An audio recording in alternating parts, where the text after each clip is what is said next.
Pessoal, bem-vindos a mais um vídeo. Hoje vamos tentar fazer o primeiro episódio de talvez uma continuação. Vamos ver como é que corre hoje. Se tudo correr bem, se calhar ainda trazemos mais alguns episódios sobre a temática que vamos ter aqui hoje. A temática hoje é dentro das teorias da conspiração. Não daquelas que se calhar estás a pensar, terra plana e tal, mas outras teorias que também são igualmente ou até mais importantes do que essas que estamos acostumados a lidar hoje em dia nas redes sociais. Para isso, tenho aqui dois convidados. Um deles é o Straka. O Straka é um rapper que acabou por envergar por algo mais interventivo, não é? De até mesmo político e tudo mais, e social. Foste até considerado por alguns o novo Valete, porque era algo que ele tinha característico nele, o rap de intervenção, e tu vieste fazer isto nos últimos anos muito bem, tens crescido bastante e tens já o teu nome bem singrado na nossa sociedade, principalmente no mundo do rap. E temos também connosco uma pessoa que tu sugeriste e que vamos querer saber também porque é que o sugeriste e de onde é que vem esta cumplicidade, que é o nosso querido Frederico. O Frederico Duarte Carvalho é escritor, vem do Porto, fez a sua formação no Porto como jornalista, já escreveu, quiçá, mais de 15 livros. Sim. Pelo menos 15 eu fui ver a bibliografia. Para aqueles que não editaram. Exato, e que ainda está ali no baú para lançar um dia. E o Straka sugeriu que para teorias da conspiração e algo assim, se calhar até mais próximo do que é a nossa sociedade até, tínhamos o Frederico para falar sobre isso. Mas antes disso eu gostava que vocês me explicassem de onde é que vocês os conhecem, acho que era interessante saber, porque acho que também tem aqui alguma coisa que une aqui as teorias da conspiração, não? Conheci o Frederico na altura que lancei a minha música, o Jornalista, que falava da pandemia e do mau jornalismo. E então, por coincidência, conheci o Frederico e pronto, e criamos ali logo uma ligação muito boa, porque pronto, tínhamos um pensamento também muito idêntico e uma visão muito idêntica. E pronto, foi aí, né? Foi extraordinário porque quando ele lançou o Jornalixo, parecia que eu próprio estava-me a ouvir a falar de algumas das coisas que eu conheço do jornalismo. Porque eu, como sou jornalista, eu costumo dizer na brincadeira, eu sei como é que funciona a fábrica de salsichas.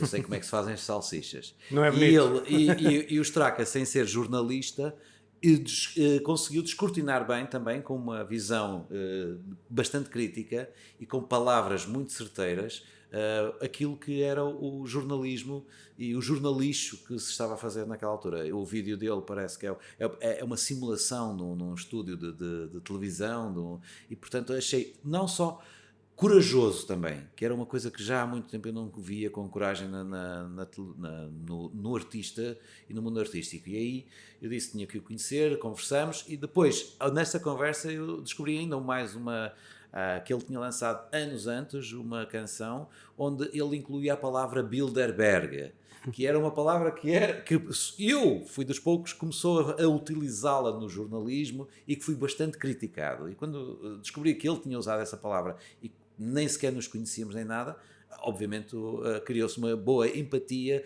de colaboração, e acabou mais tarde por ele convidá-lo a lançar também uma nova canção, na mesma altura em que eu apresentei um livro e fizemos esse evento. Propaganda. É a propaganda, que era uma... Portanto, também participaste no videoclipe. Eu participei no videoclipe de propaganda, em que eu fazia o papel do político de esquerda que se lambuzava à mesa. Tínhamos a esquerda, o centro e a direita, e todos assentados à mesma mesa. Todos na mesma mesa. E ele fez com gosto, não foi? Essa parte ele fez com gosto. Foi, sem dúvida. O mote aqui para este vídeo vai ser mesmo o Bilderberg, certo? Sim. E como é que tu chegaste ao Bilderberg?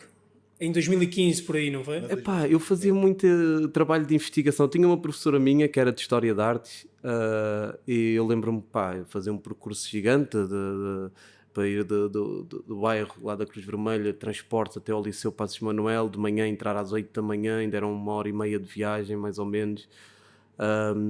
E chegava super cansado às aulas, e depois História de Arte logo de manhã, e a professora acorda, não podes estar aqui a dormir, Carlos. Mas sempre foi uma professora que gostou muito de mim e que me marcou. E ainda há pouco tempo fui jantar com ela, e que me marcou mesmo por outros motivos, sempre me apoiou. E ela no final falava sempre sobre assuntos políticos, e eu naquela parte acordava e tirava notas. No final do período ela dizia assim, deixa-me ver aí os teus apontamentos. E os apontamentos era só a parte final, que não tinha nada a ver com as aulas, esta parte... As notas dela pessoais, não é? Esta parte mais política. E pronto, e foi também aí que peguei mais nesses assuntos políticos, e estavas a falar da Bilderberg. E através daí comecei a fazer mais pesquisas, a interessar-me mais mesmo pela política. E na altura, no Suicídio Político, falo da maçonaria, até fui gravar à porta de uma casa maçónica. Suicídio Político é o nome de um álbum, é isso? Não, de uma música. De uma música, sim. Okay. E tem uma história muito interessante essa música. Eu fui gravar o videoclipe, há uma parte que eu gravo à porta de uma casa maçónica, falo da Bilderberg, depois no final aquilo é raptar políticos e mandá-los da ribanceira abaixo ali na Praia das Maçãs. Eu lembro-me que na altura fui... tinha essa música a fazer parte de um álbum que eu estava a lançar e convidaram-me para ir à Cidade FM apresentar o álbum. Eu disse, devem passar aquela musiquinha que tenho lá, mais soft. Mas não, passaram o Suicídio Político à hora de ponta na Cidade FM. Lembro-me que aquilo foi gravado, estava a descer a Avenida da Liberdade às 6h30 da tarde, os taxistas, e aquilo a dar... para mim foi um achievement, não é? Uma vitória, não é? Porque vitória. uma coisa era eu fazer uma música a falar de babies e... Né, uma coisa pop e estar a tocar. É bom, ok, é uma conquista, né? Mas quando tens um conteúdo impróprio e aquilo está a tocar na rádio mais ouvida de Lisboa... não é? Que realmente é aquilo que tu queres fazer e que sabes que estás aí contra a maré, mas tu queres fazer na mesma. Exatamente. E ter esse reconhecimento. E depois na altura tive gajos do CDS a dizer a minha primeira incursão no rap ao minuto tal. Tive um gajo que eu falava lá também do PNR na altura, e tinha lá também o Mário Machado, para dizer, prefiro um antifascista que se exponha do que um nacionalista de sofá. Tinha outro gajo também de outro partido qualquer também a comentar e dizer, isto chega lá. E depois, nessa mesma altura, convidaram-me para ir tocar à casa de uns advogados ali na Brancamp. E eu assim, pagavam-me, eu falei com um amigo meu, falei lá e não sei o quê, bora. Está-se bem, na altura nem passei pela agência, porque pronto, era um evento privado. Eu disse, não há câmaras, tudo bem. Cheguei lá dentro, tinha lá o Francisco Balsemão, tinha lá o filho do Pito Balsemão, tinha lá o Ricardo Costa, tinha lá outras figuras ilustres e algumas delas ligadas à maçonaria e pronto, eu ali muito na boa a cantar para eles, a dizer aqui doutores, advogados fazem fila para o farelo e eles a curtir ali, não sei o quê. E eu na altura... Twilight Zone. Isso é Twilight Zone mesmo. Mas sabes, foi uma inocência, sabes, tipo, estou ali tipo, na boa e na altura... Sentiste bem, foste bem tratado? Sim. Parece um script de um filme. Super tranquilo, e senti-me super bem e até fiquei amigo de malta de lá e amigo... Ficaste maçónico. Quase. Estou a brincar. Mas criou-se ali até umas ligações boas. Nada que falo diariamente, mas pronto, relações de respeito, principalmente. Foi uma experiência que tem que ser enriquecedora de qualquer forma, não é? Exatamente. Porque levas ali de repente um choque de uma realidade que tu não estás à espera, quer dizer, que foi realmente uma cena. Eu aí também comecei a ver que a minha música realmente chega, não é? Tenho que ter cuidado com esta palavra porque, Exato. Realmente agora a minha música chega. Porque eu lancei uma música há pouco tempo que era o Basta, e um grande filme, e basta. E eu no final até falava de todos os partidos, mas associaram logo o Basta ao Chega. Eu agora até lancei um a capela no 25 de Abril, que é... Eu procurei novamente isso, não tinhas isso no teu Insta, ou tinha? Tá. Eu procurei isso hoje, não encontrei. Que eu digo, avisem os poetas que existe um novo dicionário das palavras proibidas. Liberdade moderna, dirias tu. O ditador das nossas vidas, fascistas que se acham democratas que são fascistas, são as feridas do passado que refletem na ignorância deste povo fraco, que a única coisa que sabe fazer é andar com o cravo na mão, a gritar a liberdade, é abri-la, a igualdade. Mas pronto, agora já estava a viajar no... Isso chegou longe, porque eu vi que isso viralizou, o pessoal gostou muito e realmente foi uma intervenção muito, muito bem metida, na altura certa, claro, foi pensado para isso. Portanto, eu peguei nas palavras proibidas muito por esta questão, não é? Tem que ter muita atenção. Exatamente. E agora eu não chego, já nem sei onde é que há a conversa, mas deixa-me ter atenção, porque senão tens que meter aí um pi, não se pode dizer chega, basta, livre também, podem-te associar ao livre, tem que se ter muita atenção nestes verdade. tempos modernos, a linguagem que é usada na poesia, Está bizarro. Está bizarro. É a por isso. nova língua, era aquilo que o George Orwell dizia no 1984, que a formação de várias palavras vão condicionar depois o teu pensamento, portanto proíbem-te de utilizar certas palavras para que não possas exprimir tão facilmente o teu pensamento, e que será julgado também com algumas das palavras do contexto ou no descontexto que as mesmas possam vir a ter. E tu pensas se posso dizer isto ou não antes de o dizeres, de uma forma em que já te estás a fazer a autocensura. Sim.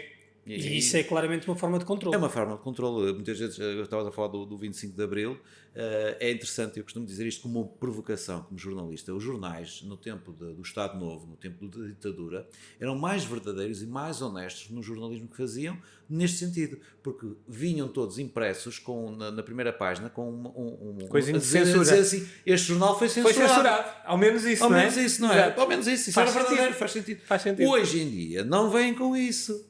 Mas Porque foram. Os jornalistas fazem sua autocensura, eu sei que fazem. Portanto, há muita censura, mais ainda hoje do que naquele tempo. E mais ainda, naquele tempo, havia, sabemos disto, tentava-se contornar a censura com inteligência. Hoje é a estupidez que graça. Já nem se usa a inteligência, descartou-se a inteligência. Eu, por exemplo, nas minhas músicas, eu vejo muito isso. Sites de hip-hop que não partilham a minha música, então na altura dos jornalistas diziam que era um perigo e que Sites de hip-hop. Sites de hip-hop. Olha, eu agora com o Basta, houve uma coisa muito engraçada, que foi... Está um bom partido político, o Basta. O Basta... Eu e tu vamos fazer. Vamos começar? O Basta. Eu quando lancei o Basta, foi uma coligação, que depois posteriormente fui ver, que demorou... uma semana e meia, ou foi uma coisa muito curta, não foi uma semana e meia, do Chega mais outros dois partidos há um tempo atrás. E o Partido para a Vida. E eu depois, posteriormente, fui ver, quando disseram, basta, era o antigo, pronto, está bem. Mas era mesmo um partido, então. Foi uma coligação, foi o nome de uma mas coligação. demorou das eleições uma semana e europeias meia ou de 2 semanas, uma coisa. 2019. Demorou muito pouco Se tempo calhar não aquilo. soa tão bem a palavra, não é? É mais uma questão. Chega, É a foi mais semântica da semântica, coisa. Chega. Mas, e agora com o Basta houve esta coisa que foi, eu tinha os sites de hip-hop Tuga, alguns não partilharam a música, a minha distribuidora digital, e depois tive que também fazer ali também mudanças mesmo a nível da minha distribuição de música, mas sites de hip-hop Tuga que não partilhavam, tinha a extrema-esquerda a chamar-me fascista, tinha os nazis, o Mário Machados e companhia, a dizer, temos que ver onde é que mora este puto mereceu umas chapadas à padrasto e não sei o quê. E depois tinha os sites dos palopes de Angola, Moçambique, a partilharem a música. Ok. Ou seja, tinha a extrema-esquerda fascista, a extrema-direita a querer-me matar, e os sites de música, de hip-hop dos palopes a partilhar a música. E acho que vivemos nesta confusão total e de querer encaixar as pessoas em algum lado, e acho que vivemos numa geração com capacidade de criar algo novo e de criar a nossa própria ideologia, e não temos que ser nada. Temos que ser nós e temos que pensar por nós. E é essa a visão que eu levo e que incomoda muita gente, porque as pessoas tentam te encaixar em prateleiras. Tens que ser alguma coisa. Não, ele é alguma coisa. Então, por isso, uns de um lado dizem que és uma coisa e os outros do lado dizem que és outra. Se não tiveres um rótulo, não faz sentido. Eu diria que é bizarro para mim, e eu recuo há alguns anos e lembro-me de, estamos a entrar numa altura de informação tão... Meu Deus, temos acesso a tanta informação que não há hipótese de certos conceitos voltarem, por exemplo, nazismos. Não há hipótese. Eu pensei para mim nessa altura, não tem como entrar atendendo à quantidade de informação que as pessoas consomem. Mas o que eu retirei dessa equação foi a desinformação.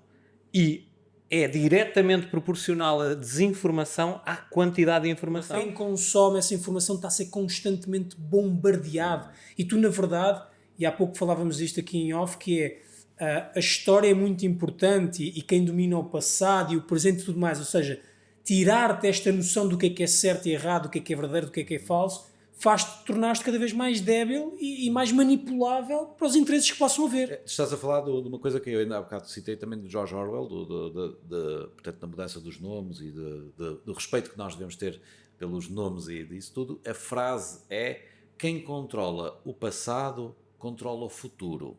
Quem controla o presente controla o passado.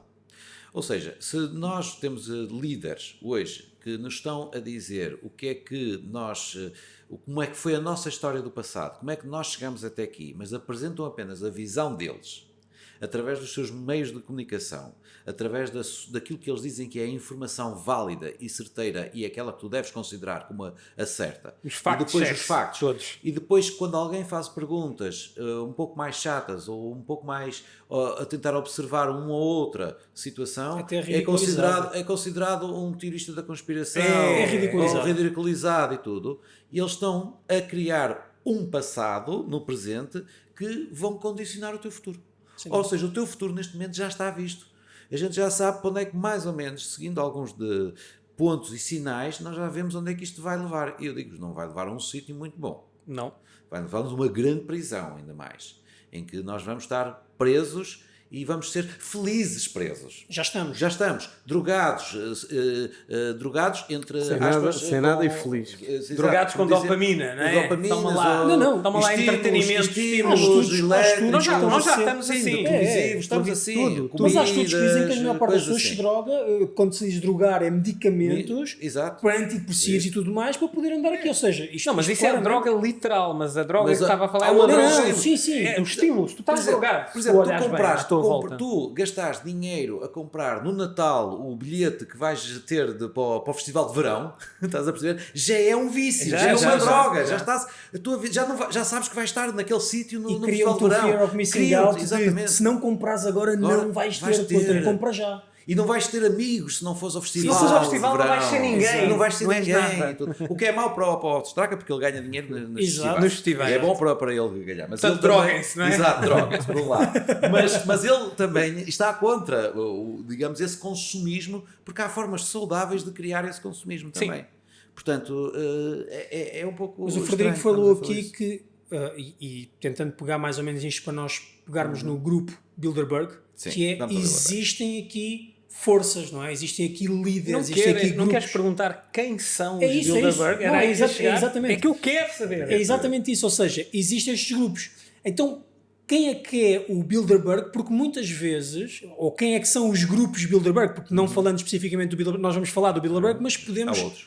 Porque muitas vezes nós dizemos assim, porque eles é que mandam. Esta frase existe muito. Eles é que mandam. As coisas estão feitas ao seu desígnio, não é? Quem é que são eles? E isto pode ser um exemplo de quem é que são eles. Muito bem. O grupo Bilderberg, para quem nos segue, ou esteja a ver e que ainda tenha entrado ou que não conheça tão bem o trabalho meritório que tens feito, é um grupo que tem este nome porque foi criado num hotel com este nome, Hotel Bilderberg, na Holanda, em 1954.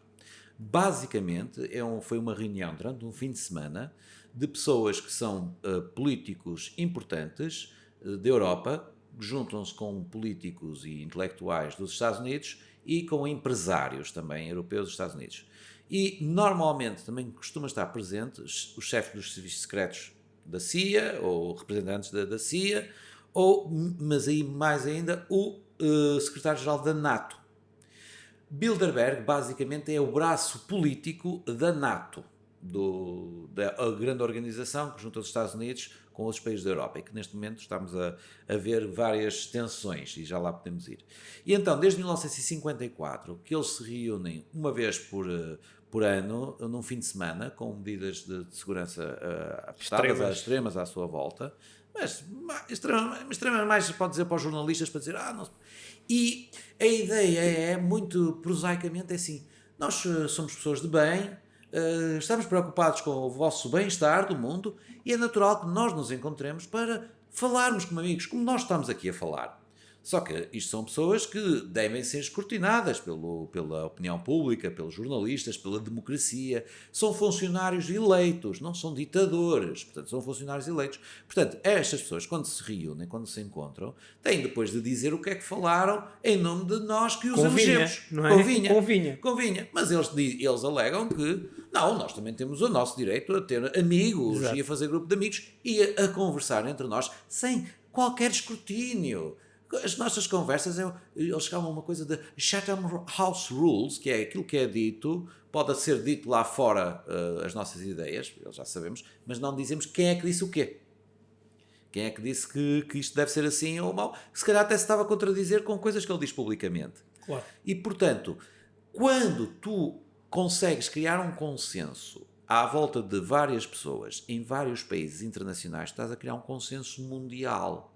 Estás a criar digamos, um mundo único, quase sem diversidade, e isto está a criar, precisamente, de uma forma quase irrefletida e tudo, esta resistência que nós tentamos ver, não estamos a perceber o que é que está a passar. E ficamos, ou queremos voltar para dentro de uma bolha de segurança, ou então leva-nos, como o Straka, a dizer, epá, temos que resistir, temos que denunciar, temos que falar, basta. Calma, cuidado, acordem, Estava quase a sair, estava quase que eu senti. Ele avisou-me, eu ainda sou do tempo em que eu ainda podia dizer basta facilmente, ok? E portanto, mas a palavra era acordem, por exemplo, acordem. Tenho aqui um título para um livro. Saiu mesmo agora. Os donos das palavras. Não fica bem? É bonito. Ficava um bom título. Pronto, pode continuar. Era só porque veio agora mesmo. Por exemplo, tu tens um dos grandes sucessos que eu vi, ainda há dias mostrei ao meu filho, e ele disse, que é de 2001, não sei se vocês recordam, no Matrix. O filme Matrix. Poxa. No Matrix, está toda a gente a dormir. Nem sei quantas vezes eu já... Exatamente. E portanto, nós ficamos assim a pensar, se vivemos no Matrix ou não. E uma frase do Matrix que é extraordinária, é quando lá o tipo está a negociar a sua traição. Prefiro comer o bife, sabendo que não é real. Que não é real. Prefiro comer o bife, sabendo que não é real. E a expressão dele, ignorância é uma bênção. Ignorância é bliss. Exato. E eu, infelizmente, sou amaldiçoado, que quero dar, pelo menos não vou dizer que sou o dono da verdade, mas sou conhecedor de certas circunstâncias que sei históricas e de certos factos que não os vejo a ser debatidos como acho que deviam ser. E não sou mais do que isso. Eu não sei nada de extraordinário para além daquilo que está à vista de desarmado a todos nós. Mas como eu sei como é que se fez para chegar até aqui a tal fábrica de chouriços, eu sinto que não consigo enganar as pessoas sem dizer o que é que está dentro de cada ingrediente daquilo que eles estão a comer. E causas o questionamento, não é? Que é aquilo que eles não querem que aconteça, não é? Que é aquilo que tu fazes bem com as palavras que tu dizes. Ele obriga-nos muitas vezes a pensar, e é uma outra geração diferente da minha. Eu já estou quase no meio século, depois já passei meio século, ele ainda está a caminho, espero lá que chegue, mas está a falar porque há uma grande decalagem. Eu quase tinha a idade do Straka, se calhar conseguia falar mais facilmente com uma pessoa da minha idade hoje. Tenho 50, vou fazer 52. Mas hoje vejo que há mais dificuldade de chegar às novas gerações. Mais divididos. Estamos muito mais divididos. E estão-nos a criar esta divisão. E isto, por isso é muito importante, e eu agradeço-te e agradeço a ti teres-me trazido aqui para podermos falar. E eu agradeço ao Straka, agradeço ao João por ter convidado ao Straka e o Straka por me ter dito a mim que tinha o Frederico. Mas ao Frederico, quando me fala sobre esse grupo e sobre essa primeira abordagem deles, em 54? 54, muito bem. Parece que há quase uma tentativa de unir os Estados Unidos à Europa, criar aqui uma mudança no Ocidente. À imagem de que eles pretendem, ou seja, uma nova ordem mundial? A ideia da nova ordem mundial sempre foi muito tentadora para qualquer grande potência. Primeiro, a nova ordem era quase o domínio. A nova ordem começou com os nazis. E do outro lado do Oceano Atlântico, o presidente Roosevelt dá um discurso, isto antes dos Estados Unidos entrarem na guerra, em que diz essas ideias de nova ordens, que se saiba que não são nova, não é ordem, nem é novo. Nada disto é novo. Portanto, já vem muito bem dito. Muitos já tentaram. E tudo. E ele até estava correto. Só que depois os japoneses atacam Pearl Harbor e ele tem um motivo para vir ajudar a guerra. Porque eles não queriam, por nada. E portanto, criou depois, e ele próprio vai morrer, o Roosevelt vai morrer ainda antes do fim da Segunda Guerra Mundial, porque a Segunda Guerra Mundial termina com uma outra grande situação que nos condiciona a todos ainda hoje e que parece que nos estamos a esquecer quando falamos agora da guerra e alimentar a guerra na Ucrânia contra a Rússia, é que existe desde essa altura, desde o dia 6 de agosto de 1945, existe uma coisa chamada bomba atómica, que agora é bomba nuclear, e chama-se bombas nucleares táticas, uma coisa assim. E, portanto, o mundo mudou radicalmente nesse sentido. Não é o mesmo mundo. Não é o mesmo mundo do Roosevelt, quando declarava que a ordem não era uma coisa nova, nem era ordem, porque agora há uma nova ordem, porque é a ordem atómica, e há uma paz podre, e é esta guerra fria permanente. Há uma paz podre, essa guerra fria que termina nos 90, não é? parece que nunca terminou na realidade. Pois. Terminou na nossa psique coletiva, Exato. porque nós passámos uma fase em que isto para nós não existia. Sim. Não existia, ok, Guerra Fria, tu eras criança quando caiu o muro de Berlim, e tipo aquilo, ok, isto é quase que estás ali no meio da história, mas ainda não assentes. Agora, aquilo nunca passou, no fundo. Tanto não passou que aquilo que tu estás a ver atualmente na Ucrânia, não é? São restos dessa realidade, não é? Dou-te facilmente isto. Nós estamos hoje no dia 13 de maio, posso dizer a data do dia de hoje? Claro. Nós estamos a falar dia 13 de maio, que é conhecido como sendo o dia em que apareceu a Nossa Senhora aos pastorinhos. É também o dia em que o Marquês de Pombal fazia anos, dia 13 de maio. Já chegou a ser feriado em Lisboa, porque era a celebração do Marquês de Pombal, só que depois mudou-se. E então, a 13 de maio, alegadamente, a Nossa Senhora apareceu aos 3 pastorinhos. A palavra alegadamente é importante. É importante aqui. Hoje em dia não usam muito não a palavra usa o alegadamente. Eu digo isto porque eu escrevi já um livro há uns tempos que explicava quem é que tinha sido a atriz que tinha feito Nossa Senhora de Fátima na aparição aos pastorinhos.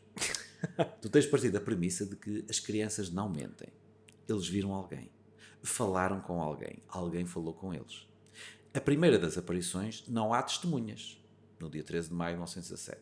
No 13 de maio, a seguir, em junho, já havia pessoas próximas. Mas os pastorinhos depois, um dizia, eu só ouvia. O outro dizia, eu ouvia, mas não ouvia. E a irmã Lúcia dizia, veio mais tarde a irmã Lúcia, eu via e ouvia. Só que os 2 primeiros faleceram. E a outra ficou e foi afastada depois pela igreja. Na realidade, se calhar houve alguém que falou com eles na primeira vez e depois infabularam. Imaginemos. Instruíram. Porque, na realidade, se pensar que a Nossa Senhora veio à Terra para falar com pessoas, a gente hoje em dia precisamos ainda muito mais. Sim. E há meios de comunicação social que podiam filmar isso tudo ou registar e não temos... Ficamos sempre ali pela coisa de 3 crianças viram... Pois, mas hoje em dia fazia mais sentido porque temos meios de comunicação, temos gravadores, podemos gravar. Portanto, em 1917 não havia grandes microfones, nem muitos destes programas, nem uma televisão e tudo para Permitam uma registrar. estupidez que vos vou dizer. Favor. É Mas eu, por acaso, há pouco tempo, e eu até acho que foi com o El Saed que eu disse exatamente isto. Se eu fosse Deus, que estupidez, não é? Bem, olha uma arrogância se eu fosse Deus. deste menino. Se eu fosse Deus, conduzia um Ferrari para trás e para a frente. Foste criada à imagem e semelhança de Deus. Portanto, também dá um bom nome no livro. Se eu fosse Deus. Todos nós somos Deus. Eu também acredito nisso. Exatamente. Eu também acredito nisso, por acaso. Mas a questão é, será que eu queria vos, que eu sou Deus, será que eu queria vos dar de bandeja uma coisa assim tão escancarada? Ou será que eu queria de alguma forma tentar que vocês chegassem lá sem evidências, sem a prova ali? Portanto, atenção, eu só digo isto, mas eu na verdade tenho uma opinião completamente diferente e que envolve Liamba nessa história. Mas A classe deste menino, né? Opa, mas e cogumelos mágicos tudo que houver em cima da Houve, mesa. até podia ser um extraterrestre, sei lá, podia ter sido tanta coisa. Eu já contei esta história várias vezes, que é, eu já estive num cemitério com uma data de amigos, nós jurámos 30 que lá estávamos, que era uma mulher vestida de branco em cima de uma relva. Não era uma placa a dizer não pisar a relva. Mas nós de longe metemos um pânico entre todos, uma histeria em massa, que vimos todos uma mulher vestida de branco e não era uma placa. Portanto, pode acontecer de se ver coisas que não são e de se dar interpretações em crianças distintas. então ainda mais, não é? Portanto, mas a verdade é que eu acho que, e discordando aqui um pouco de que realmente este tempo seria muito mais fácil de chegar aqui uma aparição e toda a gente categoricamente ia dizer assim, tem toda a razão, é isto, e a partir de agora eu vou mudar a minha vida, porque eu não quero... Esse foi um momento, há um musical dos anos 70, tu deves também conhecer, que é o Jesus Cristo Superstar. Ia falar nisso, vem-me agora à cabeça isso, Jesus Cristo Superstar. No Jesus Cristo Superstar há uma canção em que a dada altura, é excelente, é um rapper do Andrew Lloyd Webber, em que ele diz, o Judas canta e diz a Jesus Cristo, porque é que tu não apareceste agora, hoje em dia, tinhas todos os meios de comunicação à tua disposição, o Israel, Jerusalém em 2000 a.C. não era, a comunicação social não era tão boa. Foi aquilo mais ou menos que eu disse agora, em 2019. Quando eu ouvi isso, eu ainda não era jornalista, mas já sabia que queria ser contador de histórias, que era o jornalismo, e o meu raciocínio foi, se viesse nos dias de hoje, Jesus Cristo viesse à Terra e fizesse uma conferência de imprensa... Era uma imposição automática. Era uma posição, mas era interrompido pelos comerciais, pelas publicidades. Era comodificado. E depois vinha a seguir o jogo da bola, o futebol. Ou era fascista. Ou era fascista. Ou qualquer coisa assim. Quantos Jesus Cristo já não vieram à Terra? Será que nós conseguimos reconhecer? Essa é a questão. Será que tiveste o Gandhi, tiveste o John Lennon, e foram todos assassinados, por assim dizer. Portanto, se calhar são esses Jesus Cristo que já vieram à Terra e que nos vieram. De repente, se me matarem, era o Jesus Cristo que vieram à Terra. Espero que não me matem, que é para eu não ser Hitman. Exato. Lá para baixo. Por isso é que ninguém me ataca, porque não me querem fazer nenhum mártir, estás a ver? Eu jogo nesta dualidade. E nessa humildade. Porque ele sabe, se fosse Deus, eu sei que eu sou Deus. Eu sei que assim que me matarem, eu vou ser o jogo. Logo, não é? Mas estamos aqui a fugir só de uma coisa. Bilderberg, que é o que foi que nos juntou e tudo. Qual é a frase? Não foi a Bilderberg que nos juntou, foi o tema da Bilderberg. Eu sei, Fazem parte. Ele é muito bom para ele sabe as palavras. Exatamente, vai haver. Lembras-te do que é que dizias no suicídio político? Se achas, como é que era? Ligado à Bilderberg, tens o Pinto Balsemão, um dos nomes mais influentes dos canais de informação. Muito bem. Toma lá. Vai buscar. Muito bem. Denunciado. Foi mais ou menos assim que eu comecei a investigar Bilderberg. Loja Mozart, ongoing e os amigos das secretas, tanto poder sigiloso criado por marionetas. Nossa, ele é muito bom. É verdade, ele brinca com as palavras. Brinca com as palavras, muito bem. Eu quem me dera assim ter... Lá está, ele faz isto na parte de espetáculo, mais para chegar a um grande público. Eu faço isto num nicho público, depois chega a ele para ele poder amplificar as palavras, por isso. Obrigado.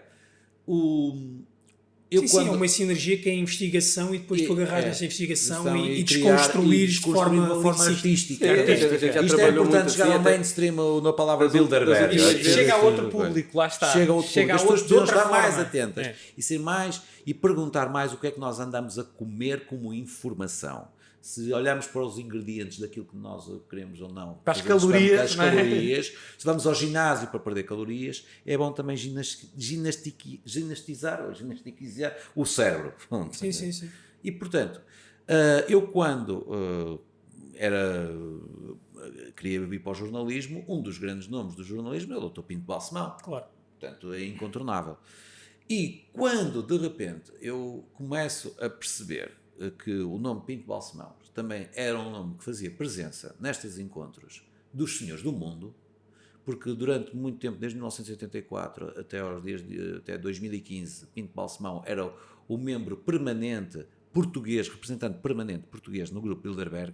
O que é que isto significa? Significa que ele era a pessoa que todos os anos tinha lugar marcado para se encontrar com a tropa, os nossos amigos. Ao fim de semana, um fim de semana por ano, está lá. Era o nosso festival de verão, por assim dizer, que é na primavera, porque vai acontecer agora no fim deste mês, vai ver em Madrid. É o que se diz. Bilderberg? É o que se diz, sim. O encontro? O encontro do ano passado foi aqui em Lisboa.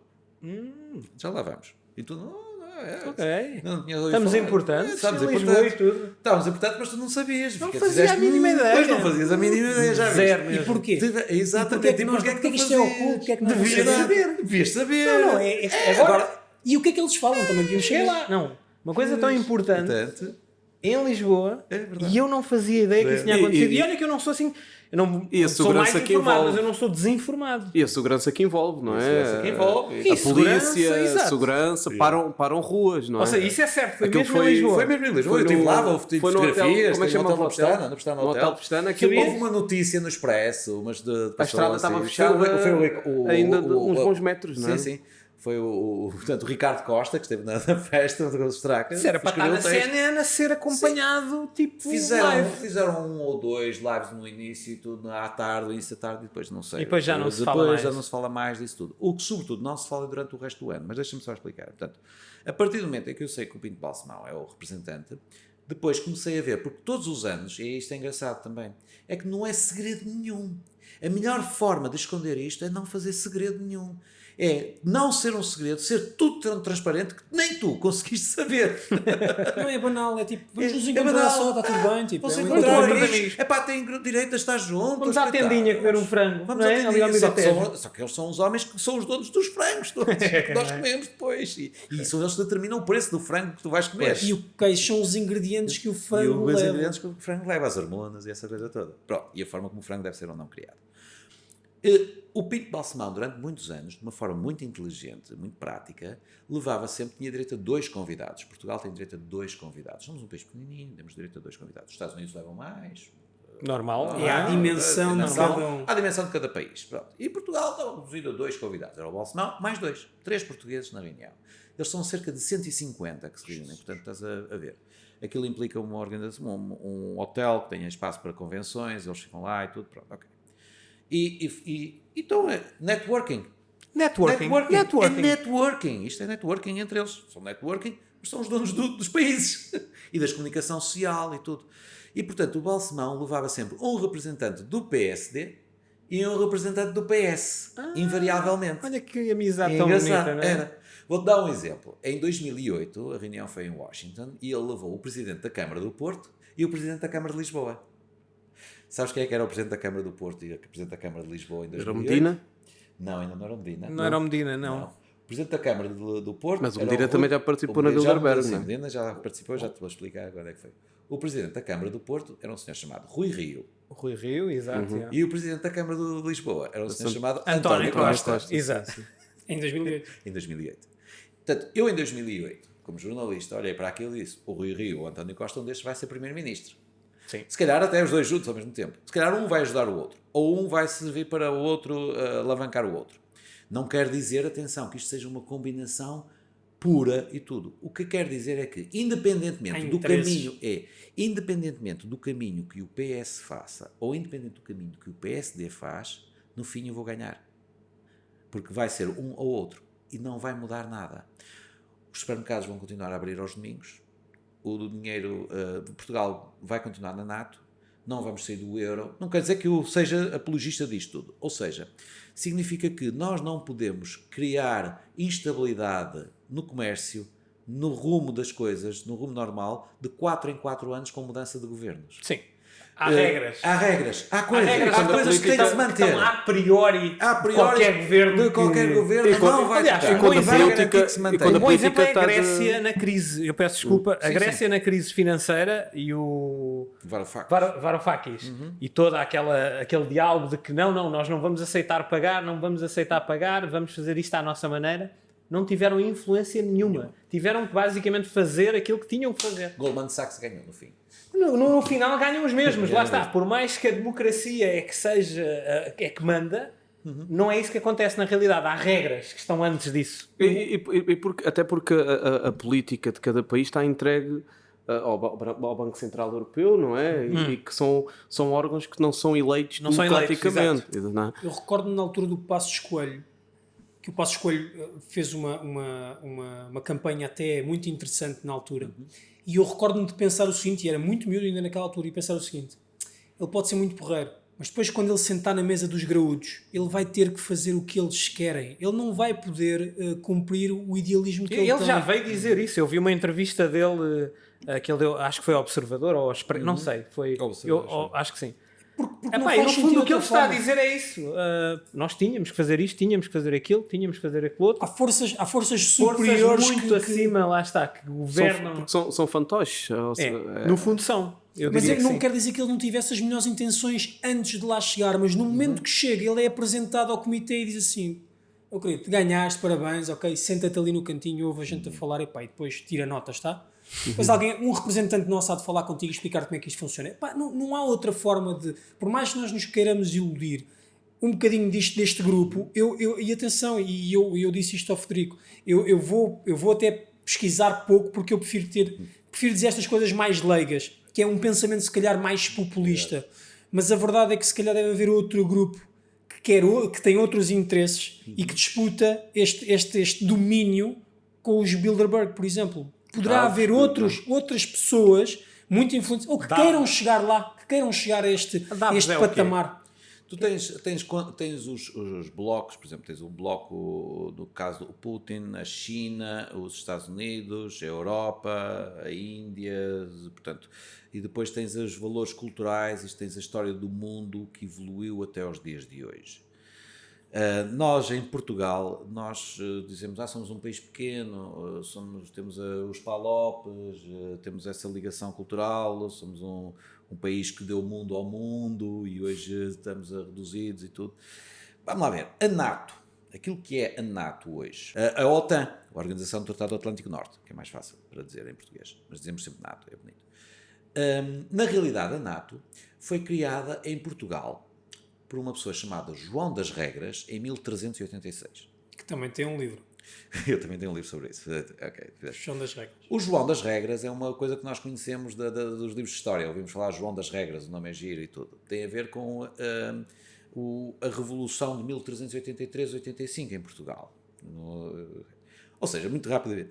Nós fizemos uma aliança com a Inglaterra. Com a Inglaterra, exato. Que é o Tratado de Windsor, que ainda hoje é a mais antiga. Pronto, é isso que estamos a falar. O Tratado de Windsor, em que o Dom João I, o mestre de Avis, se casa com a Filipa de Lencastre, que era uma princesa inglesa, que era irmã do rei Henrique IV de Inglaterra. E do casamento vai nascer, entre outros, o príncipe Henrique, o navegador, que depois vai começar as navegações marítimas portuguesas. Portanto, o príncipe Henrique, o nosso príncipe Henrique, a mãe era inglesa.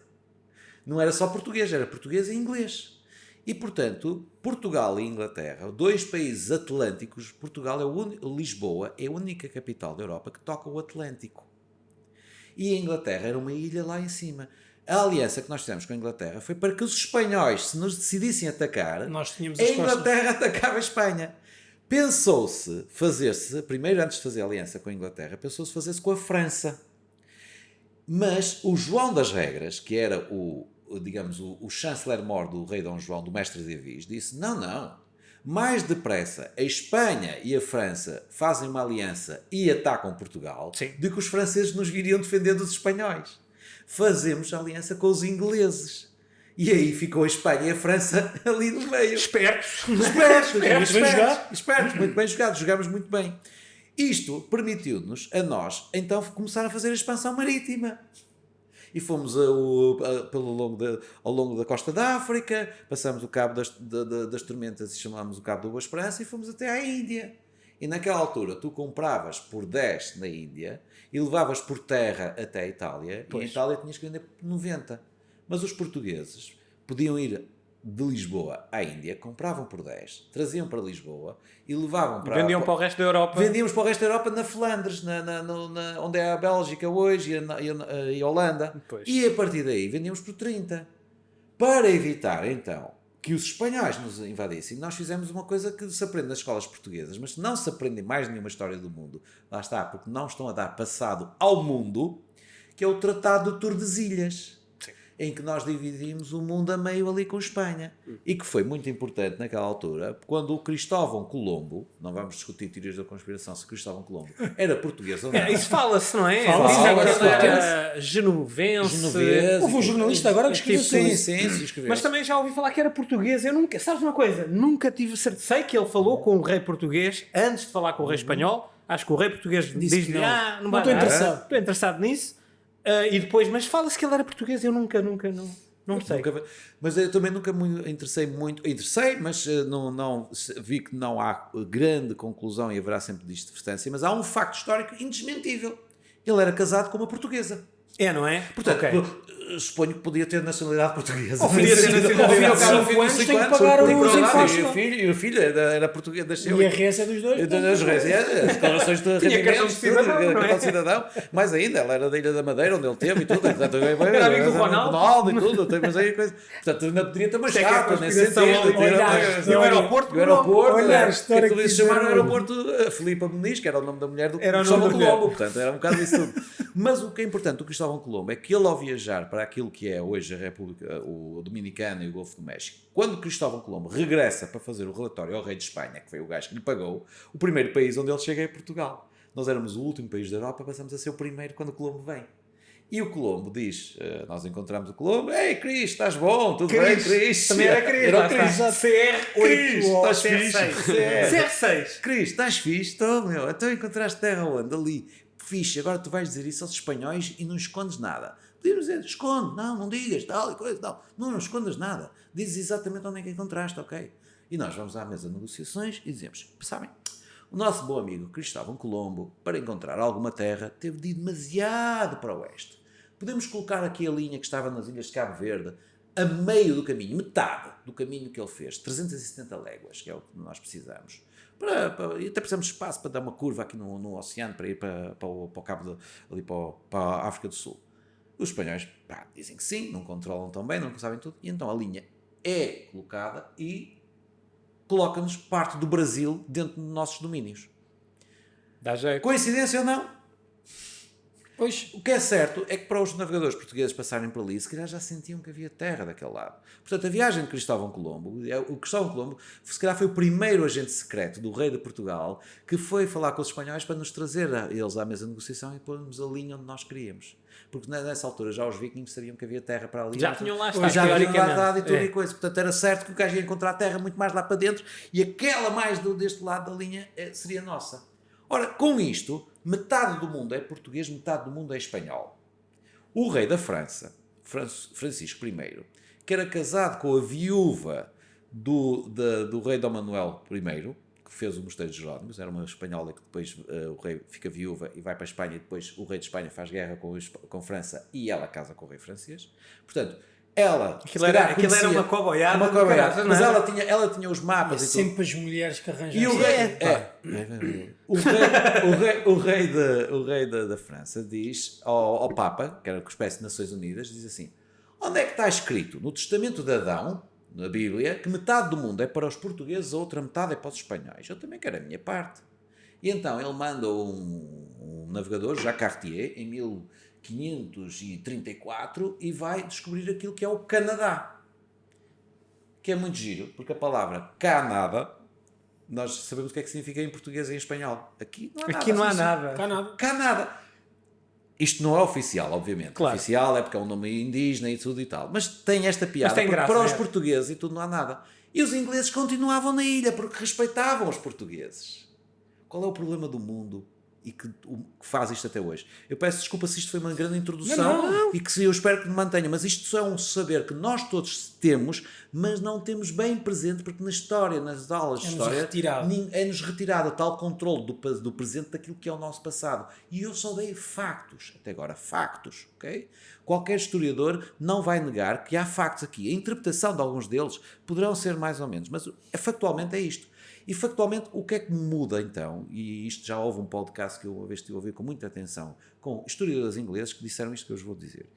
É que quando temos aquela história do rei Sebastião, que ainda hoje estamos à espera dele, Ainda hoje. na manhã de nevoeiro, está presente no nosso imaginário, o rei Dom Sebastião numa manhã de nevoeiro. Mas ninguém explica que, pelo menos de uma forma mais simples, só em termos académicos e tudo é que sabe, mas o povo, o homem da rua, os jovens de hoje em dia, ninguém sabe.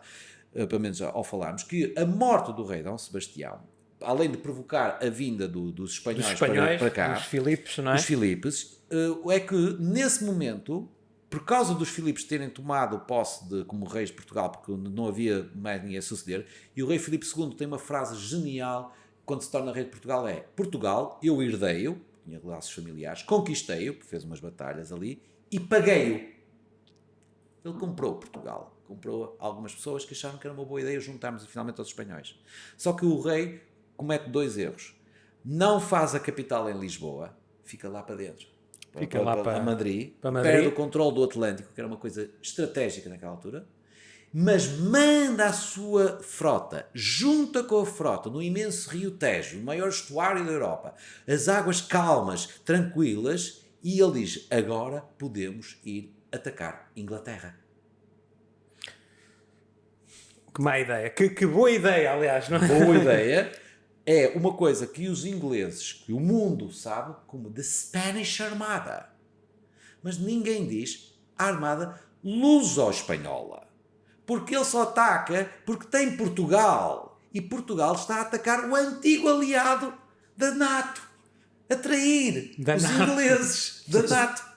E atrair. E isto, os ingleses, a armada não funciona bem, aquilo era quase contra a natura, por assim dizer, e os ingleses, contentes da vida, de repente, conseguem ver ali uma vitória ao intervalo e dizem, agora nós podemos ir para as possessões portuguesas porque eles são nossos inimigos. Os holandeses são inimigos de Espanha, também vão para a África Portuguesa, vão para o Brasil. Para o Brasil, exato. Vão fazer uma terra mais tarde que vão chamar Nova Amsterdão e tudo.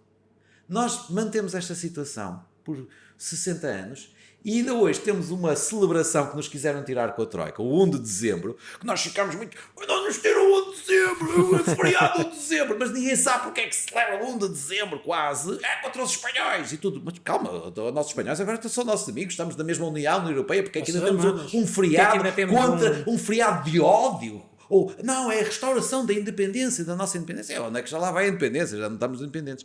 Mas o 1 de dezembro é muito importante, porque sim, restabelecemos a independência, veio a dinastia de Bragança e tudo e coisa, mas mais importante é que depois restabelecemos a aliança com Inglaterra.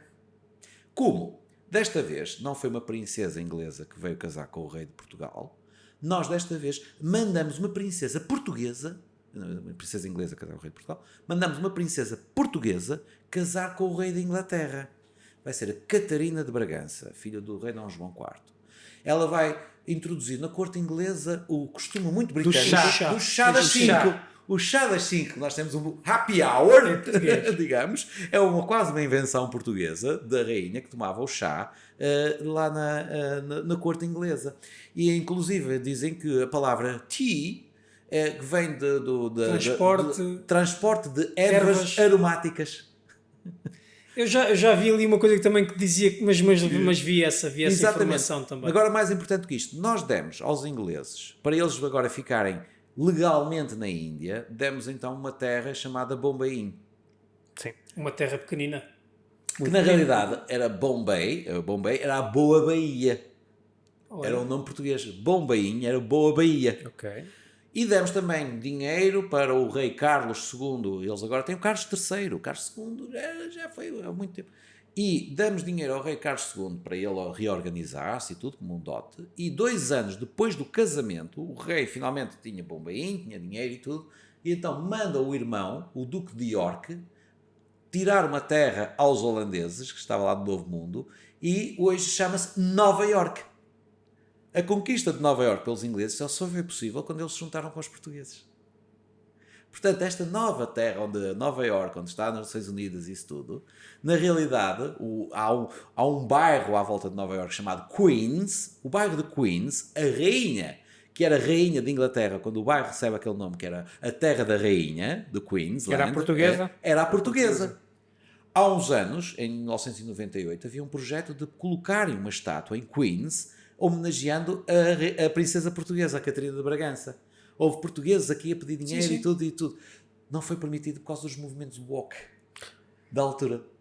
Diziam assim, não, ela teve escravos. Porquê é que não tinha escravos? Quem então os fundadores da América tinham escravos. Ela era uma inglesa, isto aqui, nós lutamos contra os ingleses, ela não fez nada pela democracia. No entanto, esqueciam-se que ela foi uma católica numa corte protestante. Representava a intolerância ou a tolerância. Ela era woke naquele tempo. Ela era woke naquele tempo. Ela era uma cor mais... Ela tinha uma tez mais escura na corte inglesa e ela era gozada com isso. Sofria bullying com isso. Que era suja. Era suja e tudo. Portanto, e era moura, se quisermos e tudo. E portanto, inclusive... A pessoa que fez a estátua, que tinha preparado, era uma artista norte-americana e que tinha pensado nisso. Pôs o cabelo dela como se fosse rastas. Pôs uma cara mestiça na estátua. Fez uma estátua que ia ser... Que também é um bocadinho mentir, não é? É um bocadinho levar o wokeismo... Podes levar o wokeismo nesse extremo, mas ou seja, correspondia um pouco a todas estas... Corresponde à realidade. A realidade. Mas não autorizaram a estátua. E eu digo agora na brincadeira, então podem ter brincadeira a sério. Podem ter lá uma estátua em Queens de alguém que, natural de Queens, então, uma pessoa que nasceu em Queens e que foi grande na democracia americana, que chegou a presidente dos Estados Unidos, Donald Trump. Faça uma estátua de Donald Trump, então. Se não quiser uma estátua da rainha, faça uma estátua ao Donald Trump, sejam coerentes, ao menos isso. Grande dedo na ferida. Donald Trump está uma Agora foi duro. Portanto, o mundo para ter a paz mundial precisa de ter mais portugueses no mundo. Atenção que não são portugueses só porque nasceram em Portugal. Portugueses como um conceito, uma forma de estar. Conceito, exatamente. Olhar para o passado, recordar o passado, escrever o passado e fazer o futuro e trabalhar no futuro de uma forma melhor, não é? Sem aquilo que foi os erros do passado, não é? Sim. Porque os erros estão lá, estão registados, não é? Mas se não quisermos falar deles, por exemplo, não é? Tipo, nunca esquecemos. Lá está, por exemplo, se o nazismo não fosse falado, se as palavras começarem a ser retiradas do léxico, não é? O que acaba por acontecer é que as próximas gerações vão esquecer os erros do passado e vão voltar a repeti-los. Exatamente. Rodrigo, deixa-me pegar então nisso que tu terminaste agora, que é mais ou menos, não há necessidade nenhuma de continuarmos com estas quesílias absurdas e fúteis, quando nós podemos simplesmente estar unidos, como Portugal fez com o mundo. Mas respeitando a individualidade. Sem dúvida. Não é a nova ordem mundial, a tal. Que é que estamos sendo todos coerentes, igual e formatados. Mas é aí que eu quero chegar. É exatamente isso. Portanto, qual é que é o interesse, e se calhar voltando outra vez para um Bilderberg da vida, qual é que é o interesse de nós estarmos constantemente em desacordo com tudo, estarmos constantemente a ser divididos, porque costuma-se dizer que se divide para conquistar. Dividir para reinar, não é? Exatamente. Portanto, se por um lado parece tão óbvio que nós devíamos era estar unidos, por outro lado temos se calhar forças que têm interesses e agendas políticas e mundiais para continuar a dividir-nos. Porquê é que será? Quais é que são se calhar essas vontades, essas coisas ocultas que eles tanto falam e decidem ano após ano? Sabes, Filipe, será que é só oculto mesmo? Permite-me só pôr aqui uma chega antes de... Só porque eu vou pôr aqui alguma... Porque acho que também existe uma necessidade mesmo do ser humano disso, não é? Existe. Para já eu diria que é inato ao ser humano. Essa divisão quase. Mas também diria que há mesmo forças distintas. Eu ontem estava a ver um podcast em que o convidado, que não me lembro o nome, estava a falar de... O que é que seria melhor? Por exemplo, tens um mundo unipolar, por exemplo, tu atualmente tens um mundo unipolar em que é os Estados Unidos que são a grande potência mundial. Isso é o que nós vemos daqui, deste lado também. Que é o que nós vemos, exato. Mas em termos de poder, de não só soft power, hard power mesmo, os Estados Unidos ainda têm. Tens a China, tens a Rússia, tens ali aquela coisa, mas ainda têm. É melhor viver sobre essa umbrella ou é melhor, dissipar isto e de repente as ideologias da China, da Rússia e estas coisas entrarem? Ou essas ideologias não são assim tão más como nos são vendidas? Ou são objetivamente? Isto é tudo perguntas, não tenho aqui a resposta nenhuma. Sim. São só perguntas que eu estou a colocar. Qual é que seria o melhor porque cenário? Às vezes é muito fácil de demonizar, por exemplo, os Estados Unidos ou demonizar o Ocidente. Lá está, porque nós somos o Ocidente em termos ideológicos, não é? E quase glorificar aqueles que tentam um bocadinho pôr um pouco, estás a perceber? Nomeadamente China, aqueles que têm poder para isso, não é? Rússia, etc. E o mesmo acontece, eu vejo muita narrativa sobre a guerra da Ucrânia, atualmente, em que culpabiliza o Ocidente. E talvez seja verdade, lá está. Mas nunca culpabiliza a Rússia. Tipo, tem uma tendência enorme quase a olhar para o Putin de uma forma... de respeito. Olhem para este homem tão lindo que até faz guerras porque lhe apetece, estás a perceber? Digam-me vocês a vossa opinião sobre isto, que foram muitas coisas que eu coloquei aqui em cima da mesa. Não, tens aí muitas coisas. Eu próprio não tenho todas as certezas do mundo e tudo o resto. O Putin, vamos então ao Putin, não é uma questão. Ele é um antigo agente secreto do KGB. Sim. Okay?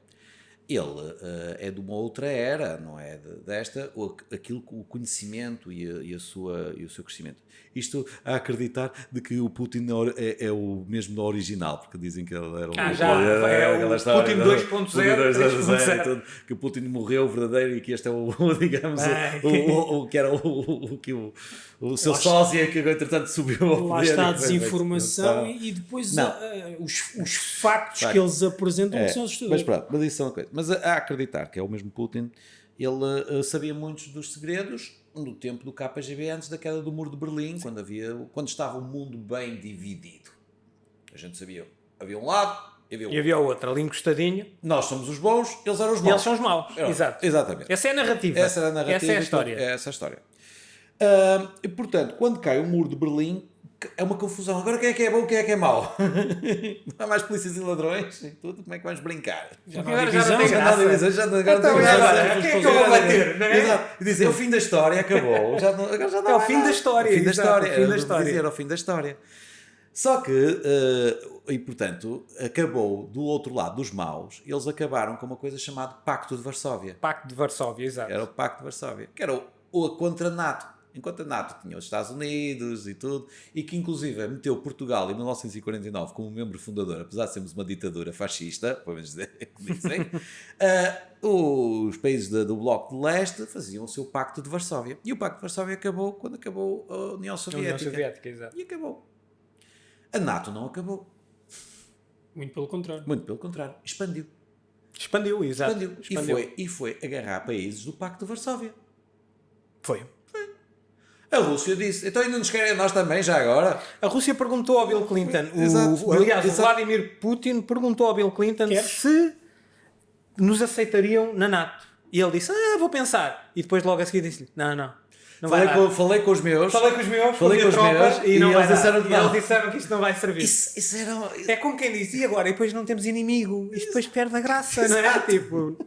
Vá lá, sejam lá os maus desta vez, não é? Aconteceu isto que o Eduardo está a dizer, aconteceu, eu acabei de escrever isso num livro. É verdade, porque o próprio Putin já falou sobre isto. Exatamente. E é interessante ele ter perguntado, ter mandado para o ar.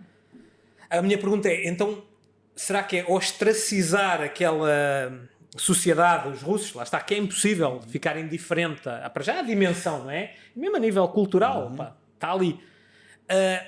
Mas... Sabes qual seria esse o problema? Não, força. O problema é que depois a fronteira da NATO ia ser com a China. A fronteira da NATO ia ser com a China, exatamente. Mas se calhar ficava mais fácil. Tínhamos os russos do nosso lado, temos um montão de bombas nucleares. E as encomendas do AliExpress eram mais rápidas. E as encomendas do AliExpress que duravam em vez de uma semana. Mas expliquem-me só uma coisa. Nós estamos só para eu conseguir perceber o que é que nós estamos aqui a falar. Nós estamos a falar que existe... De guerras elitistas. Pronto, mas nós começamos por pessoas elitistas e agora estamos em nações elitistas. Porque nós havemos ainda há bocado estavas a falar do facto do porquê deles massacrarem-nos. Desculpa, eu tenho depois de ir fazer um xixi, mas tu vais eu também vou. Depois vou eu. Há 1000 anos. Mas agora acaba de dizer... Não, está aqui com aquele pedido de xixi. Não, diz para que está aqui quieto. Vai aquele envenenamento do xixi mesmo. Tu és um gajo que nem sequer tem respeito pelas pessoas. Está aqui calado. Foi um ataque de narcisismo mesmo. Não vais falar e eu preciso de mijar. Não, desculpa, continua. Estava a dizer que há uma necessidade também muito grande de baixarem completamente, constantemente a energia daquilo que é o planeta, não é? Porque eu acredito que nós vivemos todos em harmonia, não é? Às vezes desarmónicos, e por isso mas... existe também um massacre constante das notícias de guerra, de medo constante, não é? Para baixar completamente essa frequência do planeta. E agora já me perdi com o teu xixi, já não sei o que é que eu ia dizer há bocado. É o meu ou com o teu? Porque tu também disseste eu também que tinhas. Não, mas estava a ser interessante e fiquei agora... agora já não sei agora já não consigo aproveitar nem uma coisa nem outra, percebes? E está a fazer muito bem. É que deu aquela pontada que chega eu mantinha tudo como está. Vamos fazer aqui uma pausa. Vamos fazer aqui uma pausa então. Fazemos uma pausinha, fazemos um xixi. Até já. Voltamos tão breve quanto possível. Há pouco estávamos a falar sobre a forma como parece que há uma tendência de nos dividir, não é? De até pegámos na palavra de desarmonizar aquilo que devia ser harmonioso, que é os seres humanos e a forma como eles vivem e comunicam e habitam neste planeta, não é? E tu estavas a dizer que realmente há esse interesse, talvez, em colocar-nos assim, principalmente pela questão dos mídias. As notícias são sempre notícias que nos incutem medo, não é? Incutem sempre aquela desconfiança e incerteza, e isso acaba por nos deixar também um pouco... mais flexíveis, mais controláveis também, não é? Acho que parte um pouco por aí também esse controle e essa necessidade de nos deixar submissos, não é? Muito no sentido também deste tipo de grupos poderem colocar as suas agendas em prática e que nos passe um pouco ao lado, ou seja, que nós nem sequer nos interessemos em saber o que é que realmente é tratado neste tipo de reuniões, que agora o Frederico disse que no próximo mês, possivelmente, alegadamente, poderá decorrer agora em Madrid. Eu até tenho agora no vídeo do 25 de Abril, eu até digo uma coisa que é: eu sou livre. Se a televisão me disse que era livre, se os meus ídolos e até os políticos me confirmaram que eu era livre, é porque eu sou livre. E acho que, de certa forma, as pessoas olham também e criaram esta imagem da mídia e da comunicação social como Deus, não é? E ainda por cima agora temos os fact-checking, não é? Que ainda dão uma layer de isto é que é mesmo verdade, não é? Depois vais lá ver os financiadores. Exato. E nada pouco neutrais. Porque nós formos a ver até mesmo pela palavra, televisão é television, não é? Contar uma visão, é dar-nos a nós a visão que nos querem contar. E até mesmo nos Estados Unidos às vezes mostram que todas as aberturas dos telejornais falam exatamente a mesma coisa. E nós sabemos que aquilo que se passa nos Estados Unidos rapidamente vem para a Europa, neste caso, e rapidamente passa a ser verdade.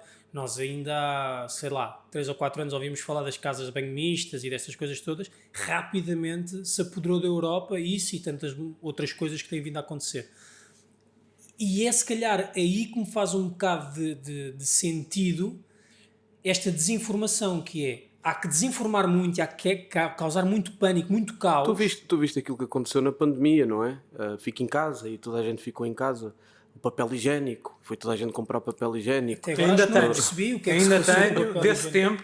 Alguém consegue explicar qual é que era a situação do papel higiênico? Porque eu nunca compreendi porque é que escutavam o papel higiênico. Se estás em casa, vais tomar banho se tiveres alguma emergência. Eu acho que foi mais uma vez para mostrar o quanto idiotas nós somos. Não é? É que foi mesmo um momento de idiotice coletiva que culminou numa das maiores parvalheiras de sempre. Eu acho que não foi só papel higiênico. Acho que a própria pandemia foi... A pandemia sim, mas a simbologia quase do papel higiênico não é atum, não é massa, sim. É papel higiênico. Como se isso fosse o problema. Se eu tivesse que cagar, não tenho uma porcaria de um lençol que vá fora. A minha urgência é ter papel higiênico. Não podes tomar banho. Tipo, fizeste o que tinhas a dizer, metes na banheira, tipo, tomas um banho, está tudo bem. Pá, patético mesmo. Na altura da pandemia, agora falando se calhar um pouco da pandemia também, desta parte de quanto as pessoas são manipuladas, não é, pela mídia, e tu vias na altura, por exemplo, o facto do fique em casa, do facto de cuidado com os não vacinados, e tinhas pessoas, eu lembro-me de entrar num Uber e que eu, porque não era vacinado, o Uber dizia-me: os não vacinados era meter dentro de uma câmara de gás. Ou seja, coisas mesmo coisas pesadas, completamente nada a ver com nada nuançada à conversa. E muito pesadas, sabes, muito frias, como se estivéssemos a falar de algo óbvio, não é? E claro, que ainda hoje não é claro, e então na altura muito menos era. Mas a narrativa que foi implementada foi muito facilmente adotada pelas pessoas e deu para ver o poder daquilo que é mídia e o poder daquilo que é a comunicação mais uma vez, e pelo menos no meu tempo não me lembro de ter visto nada semelhante e que me fazia lembrar aqueles filmes do Holocausto e... É? Sim. Porque eu lembro-me de querer ir a um restaurante e não podia ir a um restaurante, tinha que ter um certificado médico, e depois para o certificado médico vinha o cozinheiro que estava a fazer as pizzas, vinha à porta, pedia-me um certificado médico que só podia ser requisitado por um agente da autoridade ou por uma autoridade médica, não é? E vinha o cozinheiro da cozinha, pedia-me um certificado médico. Tinhas os pais a vacinarem as crianças porque diziam que as crianças contagiavam. Então eu vou vacinar o meu filho porque o meu filho contagia. A taxa de mortalidade nas crianças era 0,000001. Mas eu vou vacinar o meu filho porque o meu filho pode me contagiar a mim. Viu-se também a falta de empatia extrema, total, daquilo que é a humanidade. Eu acho que se viu a parte negra da humanidade toda, não é? Porque quando tu metes o teu filho à frente para te protegeres a ti, eu acho que está tudo perdido. Humanidade. E acho que pronto, acho que a mídia teve um papel fundamental para tudo isto, não é? E continuamos a ver isso, por exemplo, nestas guerras, que existe uma divisão enorme. De um lado temos a Palestina ou a Ucrânia, e do outro lado temos a Rússia ou Israel. Em relação a esse tema... Desculpa interromper. Não, e acho que fazes bem. A primeira parte foste tu, agora... Não, fazes muito bem. Intervenção aqui mesmo. Mas eu costumo ter uma opinião até muito... em relação, por exemplo, a Israel e à Palestina. Eu estive em Israel, estive na Palestina, estive na Síria. E há uma coisa, há bocado nós estávamos a falar, isto são guerras, e quem é que tem a culpa, quem é que não tem a culpa. Sim. Quem nunca tem a culpa são as pessoas. E Sim. em toda a parte do mundo, a maioria são os inocentes. E tanto eu estive em Israel, estive na Palestina, havia os inocentes na Palestina, miúdos que são indoctrinados, que pensam que estão a fazer o bem, que são coitados também, porque estão a ser enganados, estão a ser manipulados e pensam que estão a fazer o bem. Do outro lado, notavas notável a fragilidade de um povo, não é?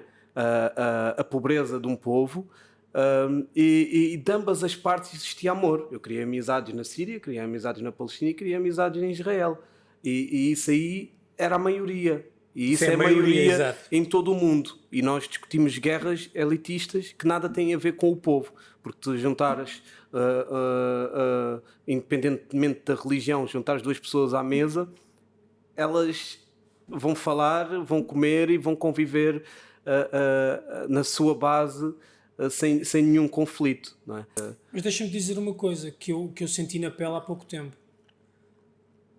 Aquela velha máxima que se usa de não se fala nem de política, nem de religião, nem de futebol, está cada vez a ser mais evidente. E todos nós temos as nossas opiniões. Eu acho que aqui parte sempre da base do respeito e da coerência, não é? Porque se eu quero liberdade, eu não posso querer a liberdade para o meu prédio, eu tenho que querer a liberdade para o mundo todo, não é? E acho que nós pensamos na nossa liberdade individual, dos nossos, e tudo aquilo que se possa opor ao meu pensamento e àquilo que são as minhas ideias, é destruir, não é?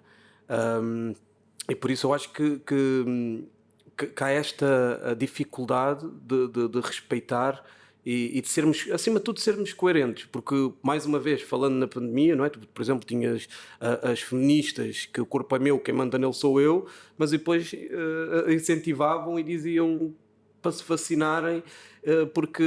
Mas se o corpo é meu é que decide, agora já não é, tu é que decides uma vacina que era experimental, não é? Mas pronto, aqui só estou a dar um exemplo, como no 25 de Abril, tu vias a Joana Amaral Dias, houve um vídeo, ela no 25 de Abril, e veio uma velhota a dizer liberdade, fascista, sai daqui, liberdade, sai daqui, liberdade... Ou seja, vivemos nesta incoerência. Liberdade, sai daqui, não é? Exato. Liberdade, sai daqui, outro livro. Liberdade, sai daqui, outro livro. Epá, eu digo uma coisa, estamos com tantos títulos bons. Mas acho que é isto, acho que parte muito pela base de sermos coerentes e de respeitarmos e sabermos respeitar. Eu adoro falar com pessoas que têm pensamentos distintos do meu. Mas que consigam te ouvir. Eu acho que há bases que não... Que imagina, eu posso ouvir, mas era incapaz de lidar com uma pessoa deste tipo, não é? Que são discursos racistas, homofóbicos, que não fazem parte daquilo que é o meu leque, e rejeito completamente, não é?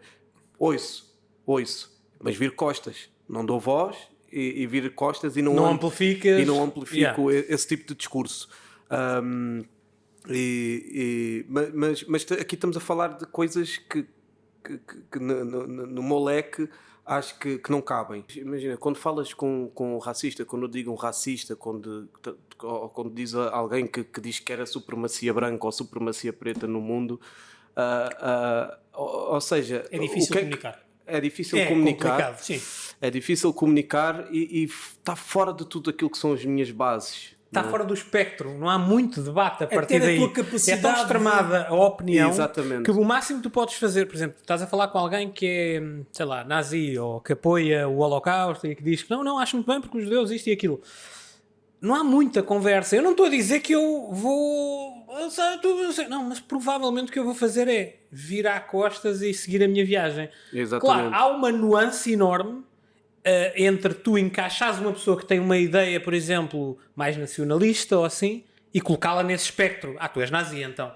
E aí é que está o erro. É que tu agarras em qualquer nuance que está naquele espectro e enfias lá para dentro. E quando tu dizes, tu és nazi, e ele não diz, eu sou nazi. Exato, ele não diz. Não diz, mas há uma e coisa... de repente é dito por outro. É dito por outro. Já Por está terceiro. regulado. Exato. Já está regulado. E acho que nós fazemos isto com assuntos muito mais pequenos. Não é? Exatamente. E que há uma frase que é: nós temos muito mais em comum.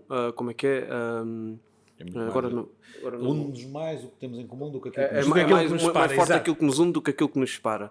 E eu acredito nisso. E por isso é que ouço qualquer tipo de opinião, respeito qualquer tipo de opinião, mas há pontos que, na minha opinião, não fazem parte daquilo que é a minha visão do mundo e que não posso sequer legitimar, nem sequer respeitar. Exato, não dá para respeitar certas... Já são ideias gastas e Já são provadas ideias- no passado que não levaram a lado nenhum. E, portanto, não vale a pena Não vale pisar muito a nelas. pena. Aliás, de uma certa perspectiva, eu diria que isso é uma espécie de bullying, no bom sentido. E se calhar nos efeitos que o bullying tem de positivos, entre aspas. Não me entendam mal. Estou a dizer que tu ostracizares determinados pensamentos ao ponto de não lhes dares voz, porque há pensamentos extremados. Por exemplo, se tu fores um terrorista no teu core, não, para mim acho que é justificado matar pessoas em nome da minha religião. Se eu te disser isto, qual é a conversa que há para ter aqui? O que é que tu queres de mim? Não acho. E tu és o quê? Olha, eu sou cristão. Então olha, enfio-te já a faca no bucho. Tipo, o que é que há aqui para falar? Se a pessoa for nuançada e disser, não, olha, o meu livro sagrado diz isto e diz que não sei o quê, e tu, ok, e diz desta forma, é metafórico, é o quê? O que é que eu tenho a aprender com isso? Isto é uma conversa.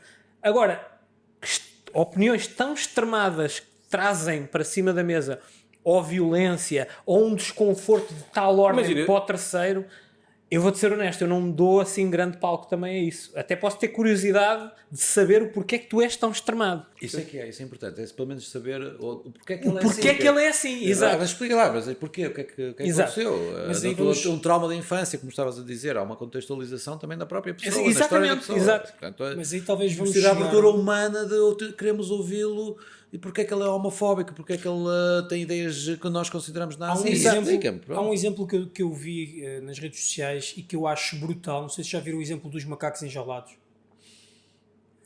O exemplo é brutal. Eu já vi esse exemplo. O exemplo é brutal e vai de acordo um pouco com aquilo que nós estamos a falar, que é, muitas das vezes as pessoas nem sequer sabem porque é que têm aquele tipo de pensamento ou aquele tipo de ideologia. Que é, existe um grupo de macacos, 5 macacos numa jaula, e existe uma escada e uma banana no topo da escada. E claramente que os macacos vão tentar chegar lá e assim que um vai para tocar na banana, eles são atacados com água, com jatos de água, como se fosse quase dos bombeiros. Acontece isto 1, 2, 3 vezes até que eles percebem, ninguém vai subir lá acima, porque quem tentar subir, a gente casca ao jato que não quer levar com água. Então começam a espancar o macaco atrevido que tenta lá ir. Chega uma altura que aqueles macacos, nenhum deles quer ir lá acima.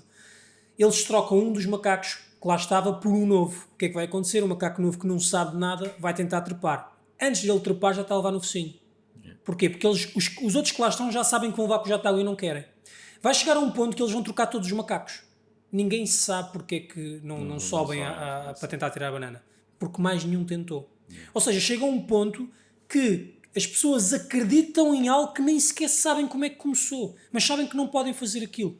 E acho que nós também, de certa forma, e o que está a acontecer agora, não é? E por isso é que eu estava a dar um extremo, não é? De uma opinião como este caso de um racista, não é? Extremo. Mas para alguém, por exemplo, é do partido X ou do partido Y. Não acho que nós estamos cada vez mais divididos por coisas muito mais pequenas. Sim. Porque a minha camisola é azul e a tua é verde. Porque eu gosto disto e tu gostas daquilo, então nem vou falar contigo. Nem porque quero falar contigo. O melhor estádio é o de Alvalade, não é? E tu exatamente. Há pouco mandas aquela, não é?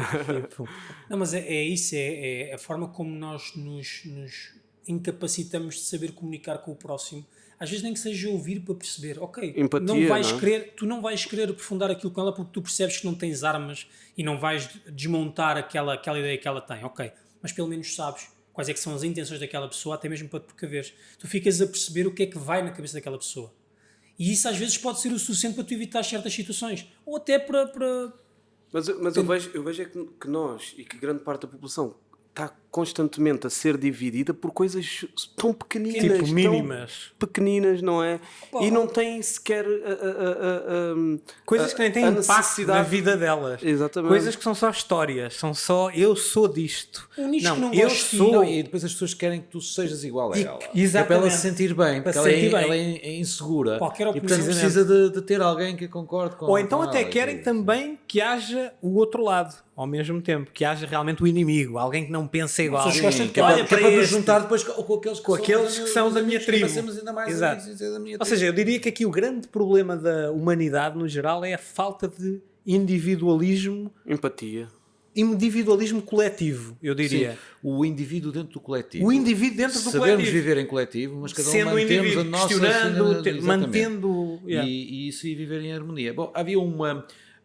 Até porque isso é primordial, não é? Pessoas seres com pensamentos diferentes, com ideias diferentes, não é? Isto é algo que É evolutivo até e ajuda. que é evolutivo, mas parece que não é? Porque cada vez estamos divididos por bloquear. coisas ainda mais pequenas, não é? Havia uma coisa, nós não vivemos numa ilha da utopia. É uma coisa, a ilha da utopia. A utopia é aquele sítio onde funciona tudo bem e tudo. Havia uma profissão que era proibida na ilha da utopia, que era o advogado.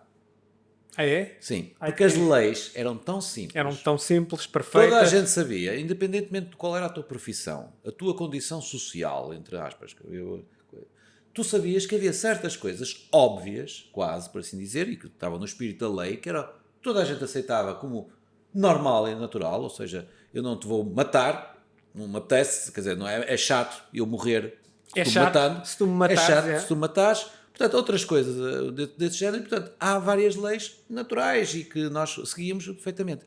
Mas se tu, por exemplo, cometias um crime, falhavas essa lei, eras tu próprio, não um advogado, queria-te dizer, o senhor esteja calado, deixe-me falar por si. O meu advogado vai falar por mim. Não, eras tu próprio que explicavas com as tuas próprias palavras a um grupo de pessoas dentro da tua área profissional ou da tua área social os motivos por que raios fizeste aquilo. Epá, porque é que raios fizeste aquilo? Explica lá, pá. E ele depois explicava e depois fazia a lei proporcional. Ele teria uma punição proporcional. E isto era simples. Portanto, não ias ter nunca, portanto, a proibição de haver advogados para te ensinar a mentir com as palavras. Para ensinar Não, ali mas a retórica da coisa. brutal.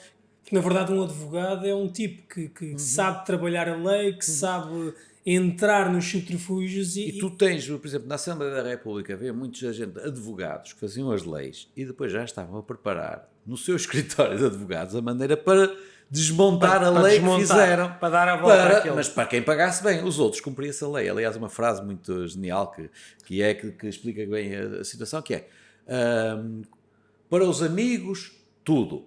Para os inimigos, nada. Para os outros, cumpra-se a lei. Sim, porque tu tiveste o exemplo, agora não me querendo repetir, na pandemia, não é? Que foram comprovadas as várias inconstitucionalidades que foram cometidas pelo próprio Tribunal Constitucional e que não aconteceu nada a quem não cumpriu com a Constituição. Então, de que serve a Constituição quando tu vês várias vezes inconstitucionalidades constantes, não é? E por isso chegamos ao ponto do que é a lei, o que é a justiça. É para quem pode, é para quem, Exatamente. quem é Quem tem privilegiado. dinheiro, para quem tem poder, para quem tem essa influência. Muitas vezes as pessoas a dizerem, pá, eu nem sequer vou para a justiça com isso porque eu não tenho dinheiro nem tempo para me poder Exatamente. expor dessa forma. Essa foi uma das questões. Por exemplo, ainda não te preocupes, não fiques a suar, que não vou voltar muito atrás no século, mas há uma carta. Eu sou aqui até à Grécia Antiga e já volto, não é? Há uma carta que é chamada a Carta de Bruges, que o Dom Pedro escreve ao seu irmão, ao seu sobrinho, em que ele explica que Não, o pior é que tu estás na câmara, sabes? É bem engraçado, porque a câmara tem que estar nele e tu estás aí tipo, bem escondido. Ele está mesmo a Aqui a comer tirar uma uma- castanha uma- do... Passa aí, passa aqui por baixo. ele explica que é uma coisa muito simples. A justiça tem de funcionar de uma forma célere. Porque mesmo se tu venceres tarde, é como se tivesses perdido. A justiça não pode demorar o tempo que demora hoje em dia. O sistema judicial, tu não podes estar há 10 anos à espera de um julgamento de um ex-primeiro-ministro. Por muito ou culpado ou inocente que tu achas que ele possa estar. Quando o capital se sobrepõe àquilo que é a justiça, que é aquilo que acontece, não é? O poder e o capital. Aquilo que é a justiça deixa de ter qualquer importância. Porque se tu tens poder, tu é que fazes as tuas leis e tu é que ditas a justiça. Não é? O que nós pensamos sempre é que isto é sempre uma forma de proteger os mesmos, é impugnar, é arrastar, até que eles saiam impunes da situação. Lá está, voltamos ao mesmo, interesses de certos líderes, o poder, não é? Quem tem mais poder acaba por definir o que é a lei, a quem é que se aplica e de que forma. Eu, voltando novamente a centrar-me na situação desses grupos elitistas, o que é que nós, pensando que realmente vai acontecer novamente e que vai continuar a perpetuar este tipo de encontros desses grupos, quais é que seriam as nossas preocupações enquanto pessoa que não tem acesso àqueles grupos secretos, àquilo que parece muito claro, mas que depois não tem transparência absolutamente nenhuma? Que preocupações é que isso nos poderia trazer? As preocupações é assim, tu, quando há uma reunião do Grupo Bilderberg, é publicada uma lista com os nomes das pessoas que lá vão. E isso é público. Okay. Não é depois escrutinado pelos jornalistas porque acham que não o têm de fazer. Porque alguns dos nomes que lá estão, por exemplo, até podem ser os patrões deles. Muitas vezes estão indiretamente, são os patrões. Os patrões, ou pelo menos as pessoas que patrocinam. Patrocinam, etc. Coisas assim. Portanto, se tu queres resolver todos os problemas do mundo num só dia, depois não tens mais problemas para resolver. E, portanto, os jornalistas deixam andar e vão ver, é como um ilusionismo. Olha aqui, e eu estou aqui a mexer aqui em baixo. Portanto, olha para aqui, exatamente, ilusionismo. E, portanto, muitos dos jornalistas não têm ainda sequer já a esperteza, porque são como os macacos que tu dizes, já não sabem porque é que não têm que subir à árvore. Eu não tenho sentido crítico. Já não têm sentido crítico, perderam, não? E também têm quase amor próprio ao dinheiro que ganham no mês, tipo, ok, também não quer chatear muito. E a necessidade... Para que investigar se aquele já fez a matéria? Vou copiar a matéria ali, vou copiar, vou fazer o trabalhinho normal. E também isso parte muito também pelos baixos salários daquilo que exato. Não para os níveis de vida. Desculpe interromper-te, Frederico. Na cultura tu notas também muito isso. Tu vês, por exemplo, que ninguém fala, não é? Está tudo sempre escondido no politicamente correto. Eu vou ser interventivo, mas politicamente correto. Por essa razão, lá está. O Zeca Afonso tinha que ser politicamente correto naquela altura, tinha que ser romântico na intervenção que fazia, não é? Mas conquistou-se alguma coisa, mas parece que não. E porquê? Porque existe uma necessidade de respeitar o Estado, porque 90% daquilo que são os concertos e os festivais em Portugal são financiados pelo Estado. Então eu tenho que respeitar o Estado, eu tenho esta necessidade e então tenho que falar baixinho e tenho que estar aqui porque senão não vou tocar à Câmara X ou à Câmara Y. Exato. E no jornalismo é a mesma coisa, é necessidade, porque se eu fizer isto... Fechar portas. Exatamente, e tenho que dar comida à minha filha. Os polícias, a mesma coisa, viu-se isto agora com as manifestações dos polícias. Tinhas meia dúzia deles que até tentaram fazer algumas coisas, mas que logo rapidamente tiveram que recuar quando ouviram falar em medidas que iriam ser tomadas contra eles. Não, porque eu tenho que dar comida à minha filha. E pronto, e acho que esta necessidade e os baixos salários e esta dependência constante de outras entidades nos deixa submissos e calados, e é o caso que acontece com o jornalismo, não? Perfeitamente. Tu tens baixos salários no jornalismo, mas também tens altos salários no jornalismo para garantir que os baixos salários cumprem com o que é suposto cumprir. Exato. Mas as próprias pessoas que têm o alto salário já sabem que podem perder o alto salário se enverdarem por um caminho ou forem por outro caminho. Exato. Portanto, tu tens aqui uma decalagem de coisas. Agora, pessoas verdadeiramente livres, isso é um pouco difícil de encontrar. Pessoas verdadeiramente livres, exato. Onde é que elas estão? Quem são? Mesmo na New Media, mesmo nos YouTubes da vida, até isso acaba por ser patrocinado e é patrocinado de acordo também com, por exemplo, Covid proibido durante um tempo, não sei se ainda é ou não sei se vais ter que Mas foi, tu dizias Covid num vídeo e tu eras desmonetizado por exemplo, automaticamente. Mas aí é o próprio YouTube que já faz isso. Não é o YouTube. O YouTube são pessoas, são regras. O YouTube já tem ferramentas para fazer... palavras. Exatamente. Sim, mas- Exato, mas eu não estou a dizer quem é que colocou essa regra. Claro Mas que então- é automatizado. mas então aí são voltamos- pessoas que colocaram essa regra. Estão lá em cima, que te mandam, Exato, é aí que que te eu mandam quero as chegar. diretrizes e dizem assim, pessoal, a partir de agora não se fala de Rússia, não se fala de Ucrânia, não se fala isso de é guerra, exato. não se... Nem a social media, nem a mídia social Mas aí é volta- livre, lá está. Mas aí voltamos ao antes do 25 de Abril, não é? Exato. É aí De uma que- forma é- diferente. É uma ditadura dos tempos modernos. É um... Ainda bem que diz isso. Então, Ih, parecia que entrar um comercial agora. Ainda bem que diz. Ainda bem que diz. Não é? Tipo Hermanos na Cidade. Ainda bem que diz. Por exemplo, antes do 25 de Abril, nem toda a gente podia votar. E toda a gente dizia, eu quero votar. Agora, toda a gente pode votar e muita gente diz, para que é que eu vou votar? Portanto, antes do 25 de Abril, no tempo de Salazar, assim, Salazar respeitava a democracia porque a temia. Ela podia mudar coisas. Por isso, só alguns é que podiam votar. Pessoas que estavam integradas no regime, que a gente sabia a quem é que iam votar. Hoje, nós não sabemos, digamos, tecnicamente quem é que as pessoas vão votar, mas sabemos que através das sondagens que elas não vão votar de uma forma muito diferente. E dando-lhes as informações corretas e a possibilidade de ouvirem só determinados candidatos e não outros, estamos a dizer em quem é que eles devem votar. Claramente. E com isto, tudo... E aplaudimos a abstenção com 40 e tal. aplaudimos E ainda a abstenção. aplaudimos. Mas a Assembleia da República não fica com 40% dos lugares vazios.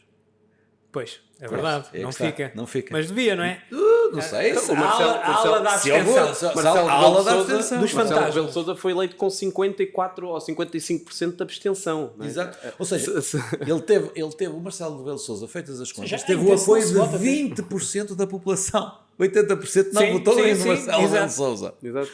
Vamos ver. Porque é a abstenção e depois os 100% dos votos, dos quais ele tem 50%, por assim dizer, mas é 50% de os 48 ou 48% 46 dos que votaram. Mas a falta de conhecimento Ou político seja, são também. 20% só de votos. Mas a falta de conhecimento político também leva-nos a aquilo também que digo naquela música do 25 de Abril do a capela, do acústico que eu fiz, que é votar virou um ato de preguiça.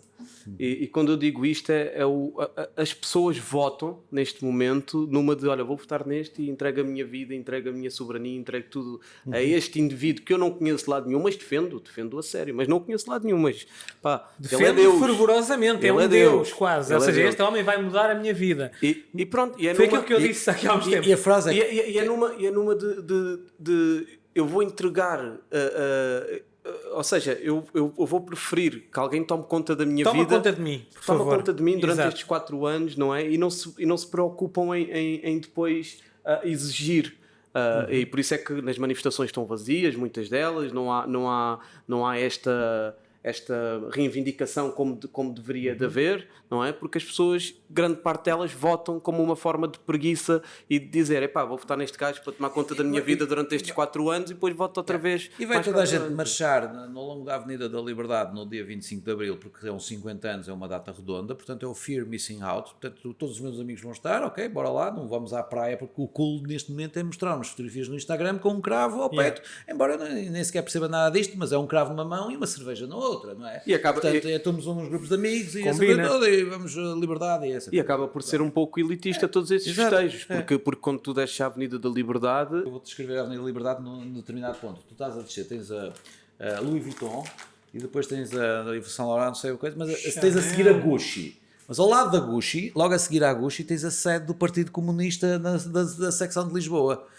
E, portanto, isto Combina. às vezes combina. Gucci. Porquê? Porque faz sentido, porque o Partido Comunista não quer que toda a gente seja pobre, quer que toda a gente seja rico, acho eu, pelo menos. Teoricamente, é esse o conceito. Devemos todos ser ricos. É o elitismo dos pobres. É o elitismo dos pobres. Portanto, até tens na grande Avenida da Liberdade, símbolo máximo dos símbolos mais caros, e o engraçado mas também é um lá comunista- edifício do Partido Comunista. e o também. engraçado é um comunista a chamar fascista.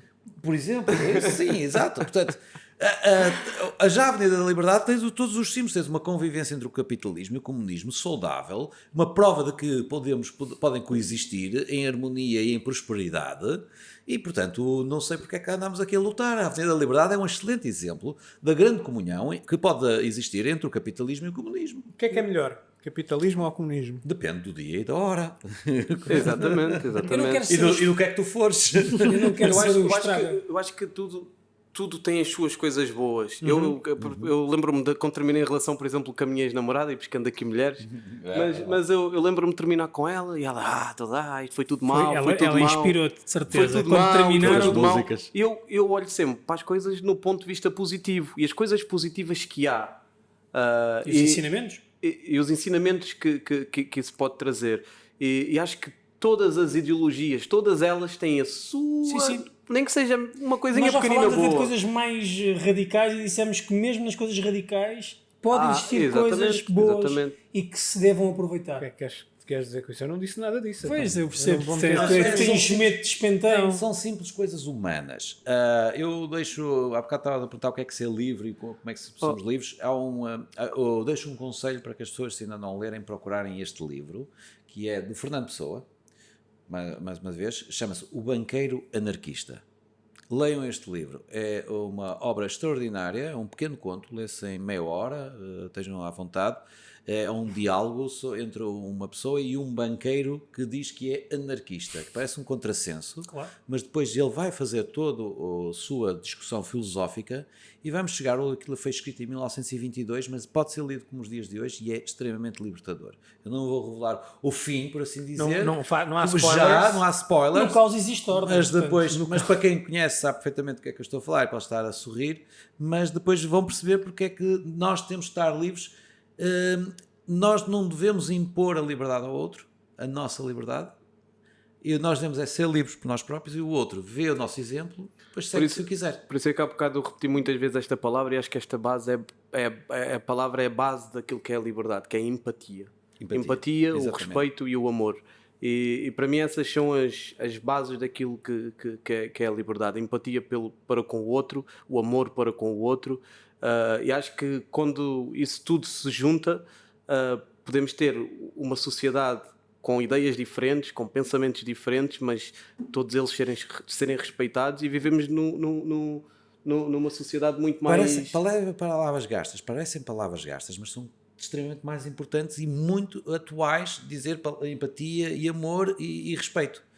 E isso é simples, reparem, eu só sonho no dia em que abre-se a porta do metro e eu vou sair e as pessoas afastam-se para eu poder sair, que é para elas poderem entrar. Em vez de estarem à espera, sem qualquer empatia, sem qualquer respeito, sem qualquer, digamos, ideia, porque querem entrar rapidamente e não percebem que só podem entrar se eu sair. E que há regras. Digamos, e esta falta se houvesse mais na sociedade a empatia, o amor e tudo, nós percebíamos rapidamente, olha, para ele vai ter que sair, eu vou ter que me afastar, para ele poder sair, para eu poder entrar. E é neste exemplo mais simples do dia-a-dia, do parar para atravessar a rua, eu meto o pé no passadeira, já tenho direitos adquiridos de peão. Não pode ser só assim. Mas eu também que vou a conduzir, também tenho que ver quem é que vai passar ou não. Pequeníssimos. E quando eu toco no ponto da empatia, parte muito também pelo facto de saber que nós todos estamos interligados uns aos outros, que todos nós somos um, e que a minha energia vai influenciar a tua e a tua vai influenciar a dele.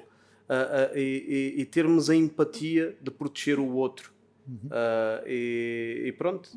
E assim como nos protegemos a nós próprios, se realmente formos nesse sentido em que somos apenas um, ao protegeres o outro, estás-te a proteger a ti próprio.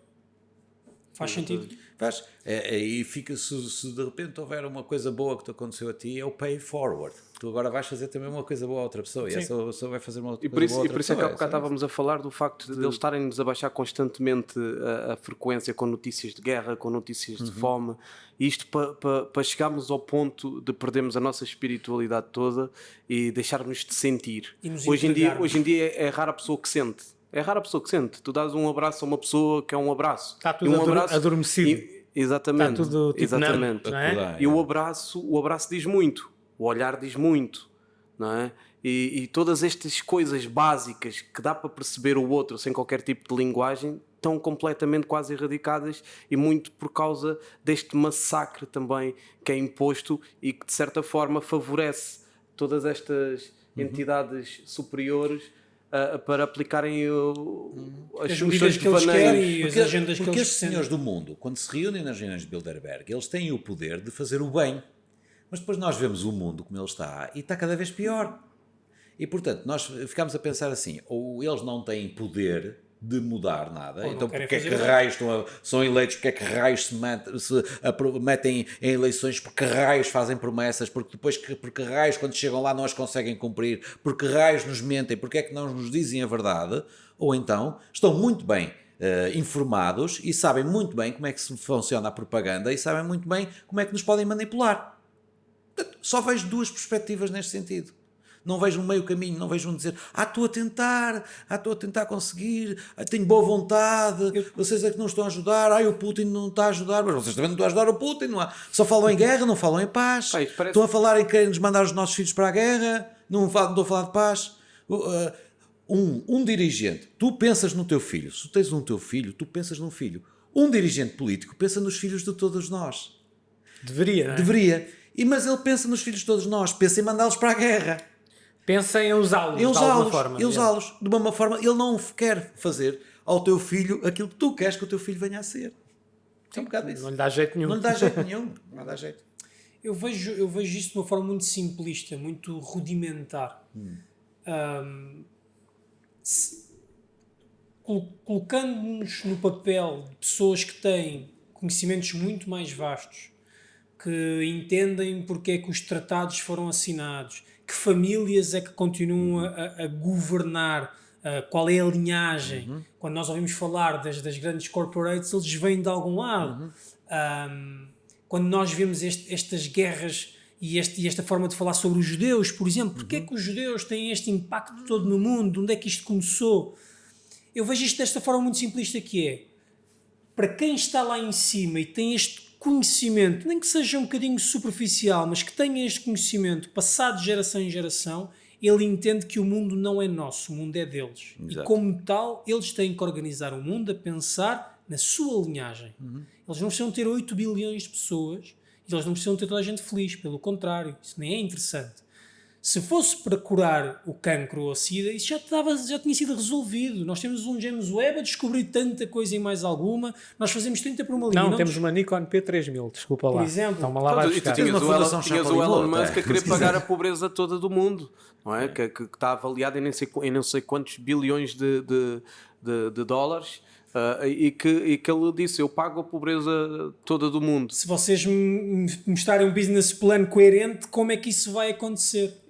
Ninguém teve vontade de lhe apresentar. Mas depois tens a vontade política de acabarem com o dinheiro físico, que é uma forma os históricos desaparecerem e voltarem ao zero. Exatamente. E depois, os Estados Unidos justificava todos os trilhões que têm impresso. Exatamente. E por isso aí volta outra vez à base. Eles estão a querer, de certa forma, acabar com tudo aquilo que é humano. Sim. Quanto menos humanos nós formos, por isso é que temos o transhumanismo em força e temos tudo isso, porque eles de certa forma sabem do poder que nós temos dentro de nós e como é que isto tudo funciona. Isto tudo funciona em energia e pronto. Mas tu estás a dizer isso e se calhar para muitas pessoas eles ouvem isto e não têm, se calhar, lá está novamente, saber o que é informação e desinformação. Mas tem-se ouvido falar muito sobre os declassified files de CIA e FBI e tudo mais. E a verdade é que tem-se ouvido falar muito sobre estas coisas de energia e sobre estas coisas mais esotéricas, mais do etéreo, não é? E tem-se ouvido falar muito sobre isto. Mas voltamos ao mesmo. Nós já não sabemos fazer a distinção entre o que é real, o que é realmente... Mas aqui o que é real é aquilo que eu te falei há bocado. O que tu sentes, o que tu emanas. Sentes, não é? Sim, não é ensinamentos que são passados. É o sentir, é o ser humano, é o sermos nós, é o conseguir sentir isto. Tu descobres o que é que te liga aos outros. Isso transcende tudo. Tu podes não saber falar, tu podes não saber ler, tu podes não saber escrever, mas sabes sentir, porque tu nasces a sentir, não é? Tu és ser humano. E por isso é que quando falo em espiritualidade, para mim é isto, é sentir, e não tem nada a ver com teórico, com teórica. Tu consegues chegar à Palestina, ou Israel, ou à Síria, ou qualquer sítio onde tu foste, não falas a língua, mas tu sentes se és bem-vindo, se não és, sentes se alguém te quer de alguma forma bem ou se te quer mal. Tu, vou dar um exemplo. Quando fui para a Sérvia, eu não sabia falar nada inglês, zero. Vim numa escola lá, como estava a dizer, lá no bairro, não aprendi nada inglês. Cheguei ao Passos Manuel, até tinha dito à professora, vocês já estão no quarto andar, eu ainda não fiz o resto de chão, como é que quer que eu esteja a perceber aqui alguma coisa? E lembro-me de ir para a Sérvia, não sabia falar nada inglês, ligaram-me, olha, aqui um projeto de música para os direitos humanos, disse, quanto é que tenho que pagar? Não é nada, disse, olha, lá fui eu para a Sérvia. E na Sérvia, sem saber falar nada inglês, apaixonei-me, arranjei amigos que... Mas ela apaixonou-se por ti, esta é a questão filosófica. Apaixonou-se. Okay. Então não é uma conexão. Eu apaixonei-me. É fácil. Ou enganou. Chegaram a falar, conseguiste saber qual era a língua dela? Falámos com pequenas palavras, pequenas coisas, mas... Não, nós percebemos como é que vocês falaram, não é propriamente como é que vocês falaram, mas o que é que falaram. Como é que falaram? Mas a questão foi linguística. Eu lembro-me de sair de lá a chorar, eu disse, o que é que acabou de se passar aqui? Não é? Eu estava em estúdio com 50 músicos de 5 países diferentes e eu não sabia falar inglês, e sabia dialogar com eles, e tu perguntas, como é que é possível dialogar com uma pessoa sem falar? É possível, se sentires, se a outra pessoa também sentir. E por isso, quando falam hoje em dia em energias e toda esta parte esotérica, acho que o clichê é a parte teórica, porque parte tudo da base do sentir e que está na base, para mim, do mundo e na base de tudo. E isso aconteceu comigo e não foi nada teórico e não foi nenhum estudo que eu fiz, não, foi eu que senti e pronto. Isso é brutal, pô. A Sérvia é interessante, a Sérvia, porque a Sérvia há um ditado que é o ditado sérbio: se queres que o mundo te ouça, fala sérvio. Um sérvio, se tu estás a falar com um tipo de um sérvio e se estão a falar em inglês, mas tu não estás a ouvir o que o gajo está para lá dizer e tudo, e se o sérvio deixa de falar em inglês e começa a falar sérvio, toda a gente presta atenção. Oi, este gajo... Agora ficou sério. Agora isto é a sério. Isto é sério. Isto é importante. Este gajo falou importante. E, portanto, isto quem me disse isto foi um realizador de cinema sérvio, que eu conheci quando fui no festival do Fantasporto de cinema. Não é do Serbian Film, pois não?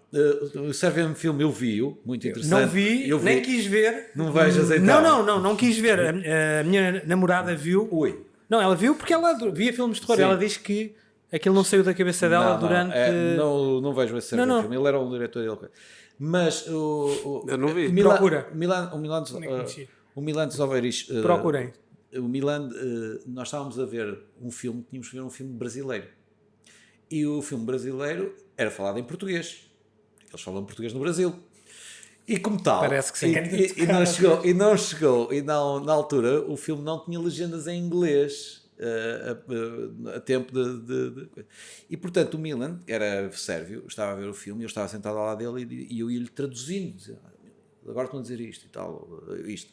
E ele diz-me assim, não te preocupes, se o filme é bom, eu irei entender tudo sem necessidade de entender o que é que eles estão a dizer. Porque eles vão transmitir. Eles vão-me transmitir as emoções e tudo.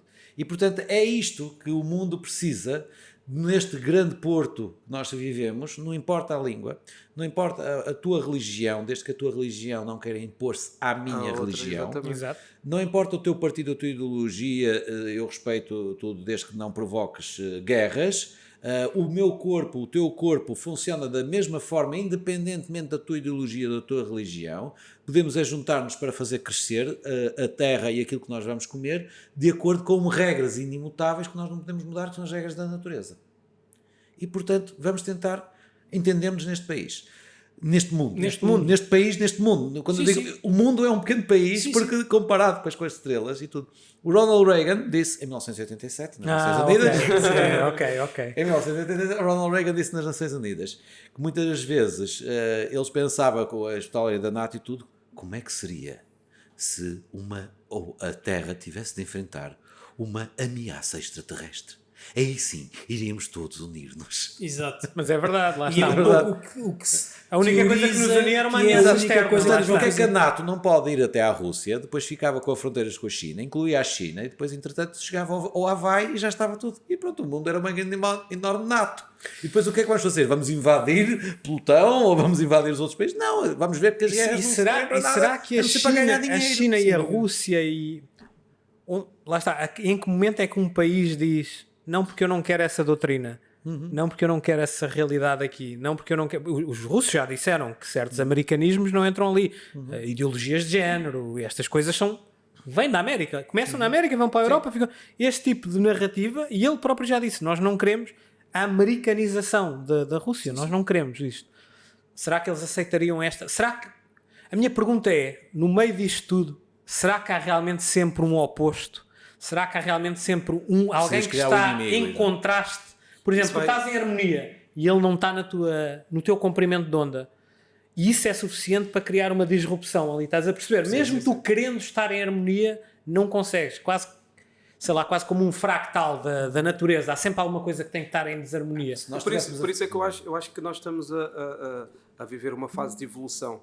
E acredito que o mundo vai se tornar um lugar muito melhor no futuro.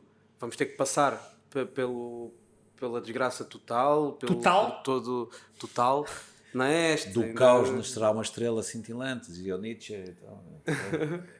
Então, Total. E a profecia também não podia ser um bocadinho mais agradável. Mas ele ainda quer ir até passear, mas Eu quero dizer, é isso. realmente grave, ou nós no meio termo também não...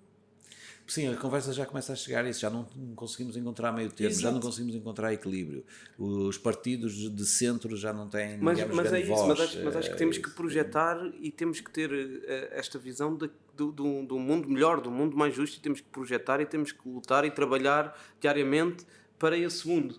Por mais que o mundo Mas, Ostra, que vivemos atualmente e e toda esta parte negativa seja tão dura de viver, conseguir ter a capacidade de projetar algo melhor e algo mais bonito. Porque é isso que vai fazer o futuro ser mais bonito. É nós acreditarmos no futuro mais bonito. Porque se nós todos nos resumirmos àquilo que é o mundo atual e esta Fatalismo. desgraça... Exatamente. Vai gerar ainda mais, não é? E nunca vamos lá chegar. Nós, se calhar, já não vamos assistir. Os nossos filhos, os nossos bisnetos já se calhar também não irão assistir, mas nós podemos passar isto, se calhar passar isto de geração em geração, talvez daqui a uns quantos séculos iremos ter realmente aquele mundo perfeito que nós idealizamos, que parece utópico, mas pelo menos mais perto dessa utopia, não é? Isso realmente era o ideal. Mas eu volto outra vez a pensar na vida da forma prática e digo assim, mas as notícias continuam a me intimidar, o Putin continua a ameaçar com a bomba, o meu patrão continua a obrigar a fazer mais horas extras, o trânsito caótico obriga-me a ficar mais tempo fora de casa e dos meus filhos, eles continuam a estar mais tempo sem os pais, portanto vão acabar por ser educados por terceiros que muitas vezes já estão completamente alienados do que é a realidade. Recebi uma multa de trânsito, trancaram-me o carro, estou irritado. Eu vou-te falar então...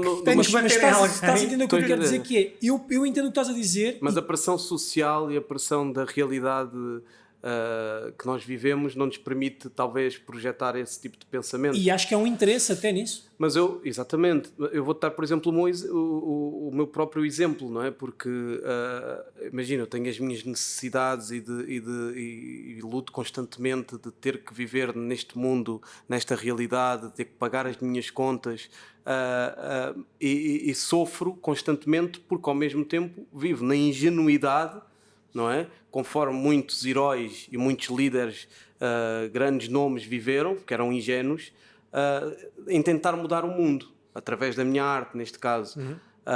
E é um conflito, é duro como o caraças, tu teres que, saberes que tem que abdicar de certas coisas, de saber que podia ir por um caminho mais fácil e escolhi supostamente o mais difícil, em prol de algo que eu quero e que eu desejo, que é um mundo melhor. E por isso, ou seja, é possível, É possível. Tive aqui uma mas que ao revelação mesmo agora. tempo, mas ao mesmo tempo que lutas, também estás lá envolvido. Todos nós... Desculpa. Desculpa, mas eu tive uma revelação, tive aqui um... É mais um título de um livro. Não é um título, é mesmo uma revelação, porque o que ele estava a dizer é quase como se todos nós internamente fôssemos o nosso próprio Messias. Estás a perceber? Temos todos que escolher o caminho de maior resistência, no fundo. Exatamente. Porque o mais fácil realmente é... o dia correu mal e não sei o quê. Se nós pensarmos, por exemplo, mesmo na história de Jesus Cristo, acreditando ou não, sendo ou não, existe quase uma voluntariedade no sofrimento ali, não é?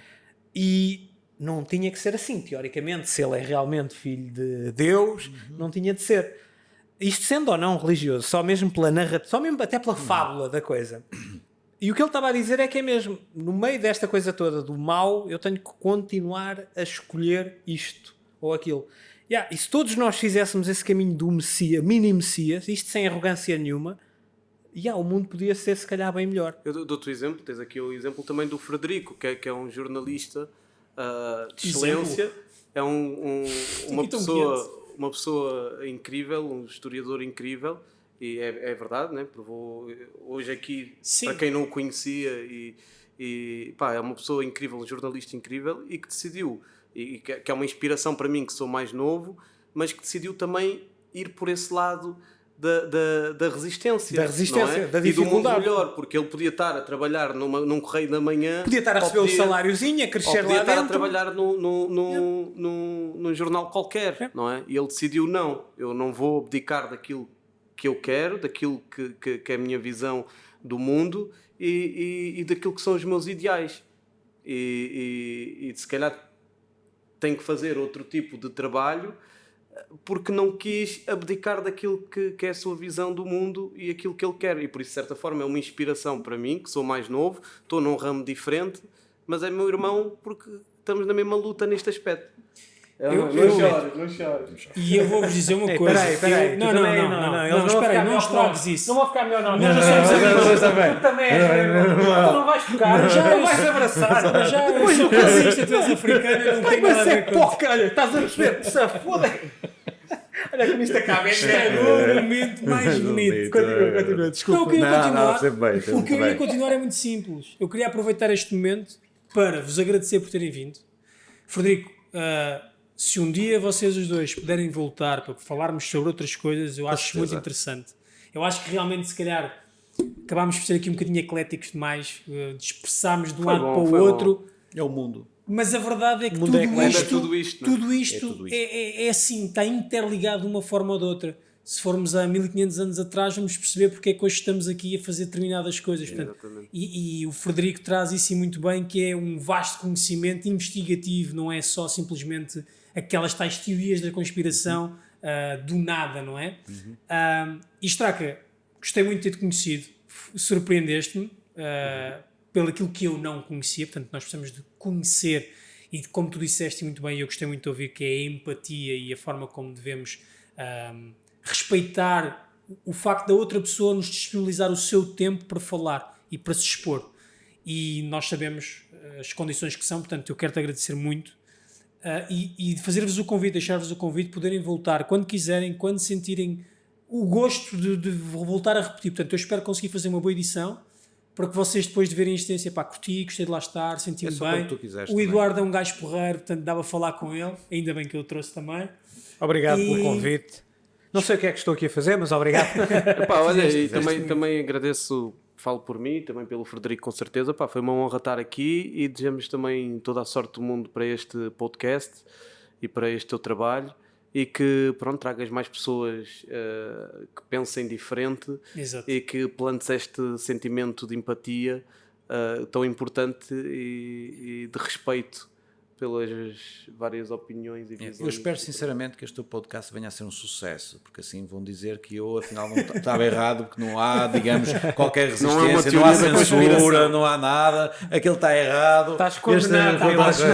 Frederico, está mais comprovado que isso existe. Não vamos ter essa expectativa, mas não tira o momento que nós tivemos aqui. Não tira. Até mesmo com as interrupções do Eduardo. A única coisa importante é o momento que nós tivemos aqui. E o pastel resto reverbera. Se nós tivermos um bom momento aqui, muito provavelmente chega aos outros. Lá está. Exatamente. Obrigado Sem a todos. Pessoal, Obrigado. obrigado, já pessoal. sabem. Vejam, se gostarem, like, comentem, deem as vossas opiniões, tragam algumas teorias. Quem já leu aqui os livros do Frederico e quem já ouviu a música do Estado? Estes gajos, pá.